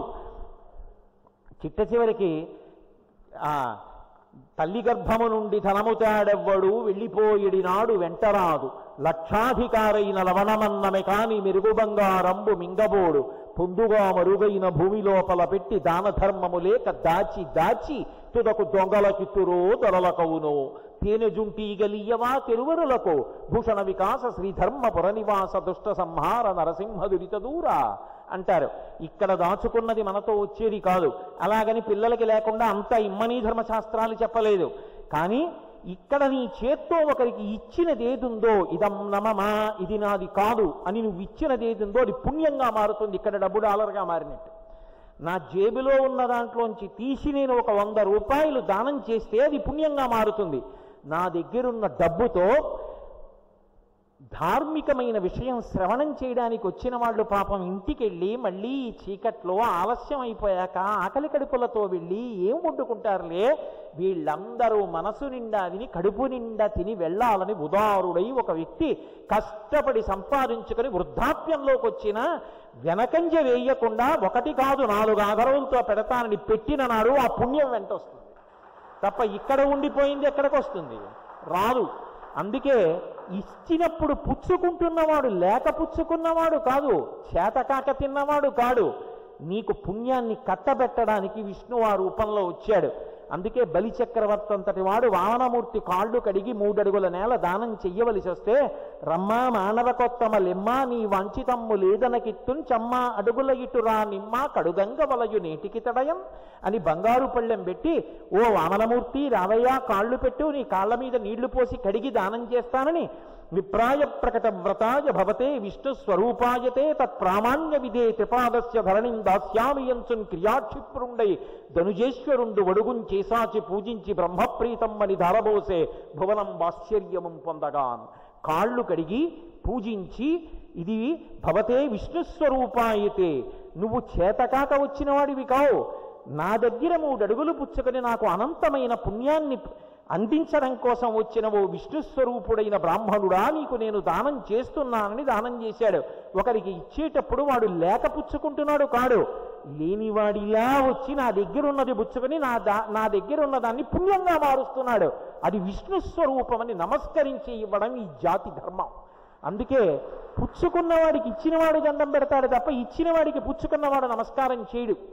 ఎంత అహంకార పరిత్యాగం చేసినటువంటి స్థితి! నిజంగా వచ్చినవాడు వామనమూర్తి, ఆయనయే లక్ష్మీనాథుడు, అన్నీ ఉన్నవాడు. అందుకే ఆ తల్లి తెల్లవారి లేస్తే మాత్రం మోకాళ్ళ మీద వంగి ఆ స్వామి పాదములకు తన లలాటమునందున్నటువంటి కుంకుమ ముద్రపడేటట్టుగా నమస్కారం చేస్తుందిట. పోతన గారు ఎంత చమత్కారం చేశారంటే భాగవతంలో, ఆ బలిచక్రవర్తి వామనమూర్తి కాళ్ళు కడుగుతున్నప్పుడు బలిచక్రవర్తి చూడలేదేమో కానీ కథ రాస్తున్నటువంటి పోతన గారు చూశారు. బలిదైత్యేంద్రకరద్వయీకృత జల ప్రక్షాళన వ్యాప్తి కింజలజాతాక్షుడు సాచయోగి సమనస్సంప్రద్ధిత శ్రీరమున్ కలితానమ్ర రమాలలాట పదవీ కస్తూరికా శాదమున్ నలినామోదము రత్ననూపరము నానావేదమున్ పాదమున్. ఆ పాదముల మీద పోసి నీళ్లు కడిగి ఆ దానం చేస్తున్నప్పుడు వామనమూర్తి బ్రహ్మచారిగా ఉన్న నిత్యానపాయని కనుక లక్ష్మీదేవి తెల్లవారుజామున వచ్చి ఆయన పాదముల మీద తన నుదుటన ఉండేటటువంటి కస్తూరి తిలకం ముద్ర పడేటట్టుగా నమస్కారం చేస్తే ఆ ముద్ర కనపడుతోంది అని పోతన గారు భాగవతంలో వ్రాశారు. కాబట్టి ఒకరికి ఇచ్చాము అంటే అది మన పుణ్యాన్ని పెంచుతోంది. ఉన్న పుణ్యం సుఖాల రూపంలో అయిపోతోంది. కొత్తగా పుణ్యం లేని నాడు జీవుడు ఎలా సుఖిస్తాడు? ఇందులో 70 ఏళ్ళు ఉంటాను, పోనీ 80 ఏళ్ళు ఉంటాను, అథవా 100 ఏళ్ళు ఉంటాను. ఆ తర్వాత అయినా దీన్ని నేను విడిచిపెట్టాలా? విడిచిపెట్టిన తర్వాత ఈ జీవుడు మళ్ళీ ఇంకొక జీవుడిలోకి వెళ్ళాలా? గజేంద్ర మోక్షణ ఘట్టంలో గజేంద్రుడు అంటాడు, నానానేక పయూధముల్ పెద్ద కాలంబు వనములో సమ్మానింపం 1,00,000 కోటి కరణీనాథుండనయ్యుండి మా దానాంబ చందన లతాంతఛాయలం దుండలేక నిరాశ ఇటేల వచ్చిది భజం బిట్లు గదే ఈశ్వర అంటాడు. 1,00,000 కోటి కరణీనాథుండనయ్యుండి 10 లక్షల కోట్ల భార్యలు నాకన్నాడు. ఈ జన్మలో అంటే కోటేశ్వరరావు అన్న పేరుతో ఈ శరీరంలో ఉన్నాను, అది ధర్మపత్నిగా ఉంది. ఇత పూర్వం ఈ జీవుడు ఎక్కడున్నాడో, ఎవరు భార్యో, ఎవరు బిడ్డలో ఎవరికి తెలుసు. కాబట్టి ఈ జీవుడు 100 సంవత్సరముల తరువాత అయినా ఈ శరీరం విడిచిపెట్టి ఇంకో శరీరంలోకి వెడతాడు కదా. అప్పుడు ఇల్లు కావాలిగా, బట్టలు కావాలిగా, భార్యని పోషించుకోవాలిగా, బిడ్డల్ని పోషించుకోవాలిగా, డబ్బు కావాలిగా. ఏదడ్డు పెట్టి ఈశ్వరుడు ఇస్తాడు? చేసిన పుణ్యము కర్మము తప్ప ఇంకా ఏదీ వెంట వచ్చేది లేదు. ఆ పుణ్య సముపార్జనకు మార్గం ఏది అంటే అతిథిని ఆదరించుటయే. అందుకే అతిథి కుటుంబ సభ్యుడు కావాలి. అంటే ప్రతిరోజు అతిథిని ఆరాధించడం అనేటటువంటిది ఉండాలి. ఈ దేశంలో ఒకానొకప్పుడు సంప్రదాయం ఏమి అంటే, ఇంట్లో అతిథి లేకుండా, అతిథికి ఆచమనం వెయ్యకుండా అసలు అన్నం తినేవారు కాదు. అతిథికి పెట్టి అప్పుడు అన్నం తినేవారు. అంత మర్యాదతో కూడుకున్నటువంటి కుటుంబ విలువలు కలిగినటువంటిది. అందుకే అలా ఒకరికి పెట్టకుండా దాచుకోవడం ఇంటి యజమానికి యజమానురాలికి అలవాటైందనుకోండి, తర్వాత కొడుక్కి కోడలకి కూడా అదే లక్షణం వస్తుంది. వచ్చిందనుకోండి, పుణ్యం పూర్తయిపోయిందనుకోండి, సిరిదా వచ్చిన వచ్చును సలలితముగ నారికేళ సలిలము భంగిన్ సిరిదా పోజిన పోవును కరిమింగిన వెలగపండు కరణిని సుమతి. మధ్యపతనం అయిపోతుంది ఐశ్వర్యం. ఒకరికి పెట్టినంత కాలమే ఐశ్వర్యం పెరుగుతూ ఉంటుంది. ప్రవహించిన నీటికి దుర్వాసన ఉండదు, కానీ నిలబడిపోయిన నీటికి దుర్వాసన వస్తుంది. డబ్బు అంటేనే, లక్ష్మి అంటేనే, కరెన్సీ అంటేనే దట్ విచ్ ఫ్లోస్. వెడుతున్నంతసేపే ప్రయోజనాన్ని ఇస్తుంది. దాచేశారంటే దానివల్ల ప్రయోజనం ఉండదు. అందుకే ఎక్కడైనా సరే అలా దాచేయడం అలవాటైతే ఈశ్వరుడు అంగీకరించాడు. అందుకే చూడండి, వారిల్లు సొచ్చి దూరంబుగ నీయి త్రాగి తుటనా కడవల్ వారింట నీసుతుండిట వారికి వీరికిని పెద్ద మాదయ్య సతి ఆడంజని మీగడ పెరుగోడక నీ సుతుడు త్రావి ఒక ఇంచుక తా కోడలి మూతింజరిమిన కోడలు ముచ్చనుచు అత్త కొట్టెల తాంగి. ఒక ఇంటికి వెళ్ళాడు. ఆ అత్త వచ్చినటువంటి అతిథికి తాగవయ్యా అని ఇంత మజ్జిగ ఇవ్వదు, తినవయ్యా అని ఇంత వెన్నముద్ద పెట్టదు, తినవయ్యా అని భోజనం పెట్టదు. అత్తగారి లక్షణం కోడలకు వచ్చింది. ఇద్దరూ కలిసి వెన్నంతా తీసుకెళ్లి ఉట్టిలో పెట్టారు. ఇలా బ్రతకకూడదని చెప్పడం కోసమని చెప్పి అత్త కోడలు నిద్రపోతుంటే చిన్ని కృష్ణుడు వచ్చి రాత్రివేళ కడవ పైకెక్కి జాగ్రత్తగా వెన్న తినేసి కాస్తంత వెన్న మాత్రం వెళ్ళిపోతూ కోడలు మూతికి రాసి వెళ్ళిపోయాడు. తెల్లవారుజామున అత్తగారు లేచి ఐశ్వర్యం ఉందో లేదో ముందు కుండలను ఎత్తి చూసింది, తేలిగ్గా ఉన్నాయి. అమ్మో వెన్న అంటూ చూస్తే కోడలు మూతికి వెన్న కనపడింది. ముచ్చా రాత్రి నువ్వు తిన్నావా అని కోడల్ని కొట్టింది. ఒకరికి పెట్టకుండా తానే దాచుకున్నది ఎందుకు పలికొస్తుంది అంటే ఇంట్లో ఉన్న వాళ్ళు కొట్టుకు చావడానికి పలికొస్తుంది. ఆఖరికి ఒకరికి పెట్టడం అలవాటైన కుటుంబాలు వృద్ధిలోకి వస్తాయని చెప్పడానికే అతిథిని కుటుంబంలో సభ్యుణ్ణి చేసి కుటుంబ వైభవంగా ప్రకాశింపజేశారు. మహాతల్లి డొక్కా సీతమ్మ గారిని తూర్పుగోదావరి జిల్లాలో మా పీకన్నవరంలో ఉండేది. నిరతాన్నదాత, ఎవరు ఇంటికొచ్చినా అన్నం పెట్టడం ఆ తల్లి యొక్క అలవాటు. ఆవిడ జీవితం మొత్తం మీద ఒకే ఒక్కసారి తిరణాలు చూడడం కోసమని చెప్పి బయలుదేరి వెళ్ళాలి అనుకుంది. గోదావరి తీరం మీద ఆ బ్రిడ్జి దగ్గరికి వెళ్ళేటప్పటికే అవతల వైపు నుంచి పెళ్లివారి సమూహం వస్తోంది. పిల్లలు ఏడుస్తున్నారు. ఆ యజమానురాలంది ఇంకెంతసేపే, కొద్దిసేపు ప్రయాణం చేస్తే అదిగో అక్కడే పీగన్నవరంలోనే మహాతల్లి డొక్కా సీతమ్మ గారు ఉంది, ఎప్పుడు వెళ్ళినా అన్నం పెడుతుంది, అందుకని తొందరపడకండి వెళ్ళిపోదాం, ఎంతో దూరం లేదు, తాళండి ఆకలికి అంటోంది. పాపం ఈ బయలుదేరినటువంటి తల్లి ఇన్నాళ్ళగా బయలుదేరింది. అయ్యో నా కోసం అతిథులు వస్తున్నారు, నమ్మకంతో వస్తున్నారని చెప్పి వెనక్కి వెళ్ళిపోయింది. వెనక్కి వెళ్ళిపోయి వాళ్ళకి అన్నం వండి పెట్టింది. ఇంటికొచ్చిన వాళ్ళు ఏమీ తినకుండా వెడితే ఆవిడ అంగీకరించేది కాదు. కనీసం రాచిప్పలో ఉన్న, పూర్వం రాచిప్పలను ఉండేవి, అందులో ఉన్నది కాస్త చింతకాయ పచ్చడి తీసి చేతికి రాసేదిట. కనీసం ఆ చింతకాయ పచ్చడి నాకైనా వెళ్ళాలి. ఇంటి ముందు నుంచి వెళ్ళిపోతూ ప్రసవ వేదన పడుతున్నటువంటి జమీందారు కూతుర్ని తన దగ్గర పెట్టుకుని పురుడు పోసి నెల్లాళ్ళుంచి పచ్చం పెట్టి పంపించింది. ఆ మహాతల్లి దగ్గర అన్నం తినడానికి ఒకప్పుడు శ్రీ మహావిష్ణువే వచ్చి అన్నం తిన్నారు. తర్వాత పొలంలో లంకెబిందెలు పడ్డాయి. అటువంటి తల్లి బ్రతికున్నంత కాలం పెట్టడం ఒక్కటే వచ్చిన తల్లి. ఏదో ముళ్ళపూడి వెంకటరమణ గారు కక్కిగారు అమ్మాయి వ్యాసంలో రాసుకుంటూ ఏదో ఇచ్చుటలో ఉన్న హాయి వేరెచ్చటను లేనే లేదని అని మా అమ్మ నాకు నేర్పిందని చెప్పినట్టుగా డొక్కా సీతమ్మ గారు బ్రతికున్నంత కాలం అన్నదానం చేస్తే ఆఖరణ ఆవిడ శరీరం పతనమైపోయినప్పుడు అమలాపురం దగ్గర అగ్రహారంలో కూర్చుని బ్రాహ్మణులు మాట్లాడుకుంటుంటే ఆకాశంలో కాంతిపుంజం వెడుతోంది. అది చూసినటువంటి విద్వాంసులు అన్నారు, ఎవరో మహానుభావుడు శరీరం విడిచిపెట్టాడన్నారు. భగవాన్ రమణులు శరీరత్యాగం చేసినప్పుడు కాంతిపుంజ రూపంగా శరీరం ఎలా వెళ్ళిందో, డొక్కా సీతమ్మ గారు శరీరం విడిచిపెట్టినప్పుడు కాంతిపుంజంలా ఆవిడ ఆత్మ ప్రకాశిస్తూ ప్రయాణం చేయడం ఎందరో చూశారు. ఆవిడని తన పట్టాభిషేకానికి రమ్మని లండన్ నుంచి యువరాజు కబురు చేశాడు. అంతటి నిరతాన్నదాతట. ఆవిడికి నమస్కరించి పట్టాభిషేకం చేసుకుంటానని. నేను రాను ఆయన సముద్రాలు దాటి నాకెందుకు వచ్చిన ఈ సత్కారాలు, నేను రాను అంటే కలెక్టర్కి ఆర్డర్ వేసి కనీసం ఆవిడ ఫోటో పంపించమంటే ఆవిడ ఫోటో తీయించుకుంటే పెద్ద ఫోటో పంపిస్తే లండన్లో యువరాజు పట్టాభిషేకం చేసుకునేటప్పుడు డొక్కా సీతమ్మ గారి పెద్ద చిత్తరువు పెట్టుకుని భార్యతో కలిసి నమస్కరించి పట్టాభిషేకం చేసుకున్నాడు. పెట్టడం అనే దాని చేత తరించిపోయిన తల్లి డొక్కా సీతమ్మ గారు. అతిథులు వస్తే ఆదరించి రమణ మహర్షి ఆత్మ కనబడినట్టు కనపడింది ఆవిడ వెళ్ళిపోతుంటే. అలా భాగవతంలో రంతిదేవుడు ఆయన వచ్చిన అతిథి కల్లా అన్నం పెట్టాడు. 40 రోజుల పైచిలకు అన్నపానాలు లేకుండా ఉండిపోయాడు. ఆఖరణ ఎవరో తీసుకొచ్చి ఇంత పాయసం మంచినీళ్లు ఇచ్చారు. తిందామనుకున్నప్పుడల్లా అతిథి వచ్చాడు, పెట్టేశాడు. చివరికి మంచినీళ్లు తాగబోతున్నాడు. ఎవరో వచ్చి మంచినీళ్లు కావాలి, ప్రాణం నిలబట్టలేదన్నాడు. అంటే ఉన్నవి మంచినీళ్ళు ఒక్కటే అనలేదు రంతిదేవుడు. అయ్యో ఇంత బాధతో ఉన్నావు, నీకు పెట్టడానికి అన్నం లేదని ఏడ్చాడు.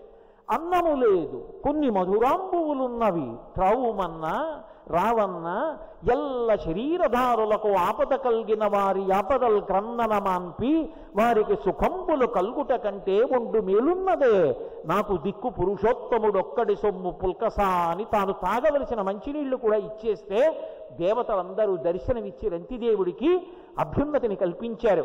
పెట్టినవాడు పాడైపోడు సుమా, వృద్ధిలోకి వస్తాడు. అతిథిని సత్కరించడం ఈ జాతి గొప్పతనం. ఎప్పుడు ఇంటి తలుపులు మూసేసి ఉండడం, ఇంట్లో వాళ్లే వెళ్ళడం, ఇంట్లో వాళ్ళందరూ తినేయడం, చిట్ట చివర ఒక్క ముద్ద మిగిలిపోతే నలుగురం పంచుకు తినేద్దామా అనడమే తప్ప ఎంగిలి చేత్తో కాకిని కూడా కొట్టకుండా బ్రతకడం ఈ జాతి లక్షణం కాదు. తాను తిని ఇంత అన్నం మిగిలితే ఆ అన్నం పట్టుకెళ్ళి బలిభుక్కులకు, కాకులకు, కుక్కలకు కూడా వేసిన జాతి ఈ జాతి. అంత గొప్ప కుటుంబ వైభోగం. అందుకే పోతన గారు అంటారు, కారే రాజులు రాజ్యములు గెలువరే గర్వోన్నతిం పొందరే వారేరి సిరి మూట కట్టుకొని పోవంజాలిరే భూమిపై పేరైనన్ కలదే శిబి ప్రముఖులను ప్రీతిన్ యశక్కాములై ఈరే కోర్కెలు వరవం తలపరే కలవం భార్గవ అంటారు. నాది నాది అని చెప్పి ఈ భూమినంతటినీ చూపించి సరిహద్దులు చూపించినటువంటి రాజులు ఎంతమంది పరిపాలించారో ఏరి వారి పేర్లు ఎవరికి జ్ఞాపకం ఉన్నాయి? ఏ మహాత్ముడు దానం చేశాడో ఆ శిబి చక్రవర్తి పేరు జ్ఞాపకం ఉండిపోయింది. అందుకే దీన్ని పోషించిన వాడెవరో వాడుతుడవుతాడు, వాడు ఉన్నతిని పొందుతాడు.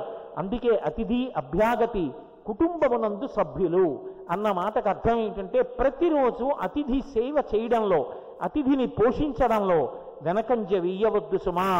అసలు నిజానికి నీ అభ్యున్నతికి కారణం ఎక్కడున్నది అంటే ఒక్కొక్కనాడు ఇంటికి వచ్చినటువంటి అతిథికి మనం పెట్టినటువంటిది ఏదున్నదో అదే మన అభ్యున్నతికి కారణమవుతుంది. మహాభారతంలో ద్రౌపదీదేవి దగ్గరికి దుర్యోధనుడు దుర్వాసో మహర్షిని భోజనానికి పంపించినప్పుడు కాపాడిందేరి కృష్ణ పరమాత్మకి పెట్టినటువంటి 4 మెతుకులు కాదు. కాబట్టి ఏది కాపాడుతుంది అంటే ఒకరికి పెట్టినదేదో అదే మనని కాపాడుతుంది. మనం పెట్టేవి అన్నీ అవతల వారికి తృప్తినివ్వకపోవచ్చు. బంగారం తీసుకొచ్చి ఎంత ఇచ్చినా అది ఆ సమయమునందు తృప్తినివ్వకపోవచ్చు. అన్నిటిలో గొప్పదేది అంటే అన్నదానం. అవతల వాడికి అవసరమా లేదా అన్నదానికి ఉదాహరణ ఏది అంటే కాలమే.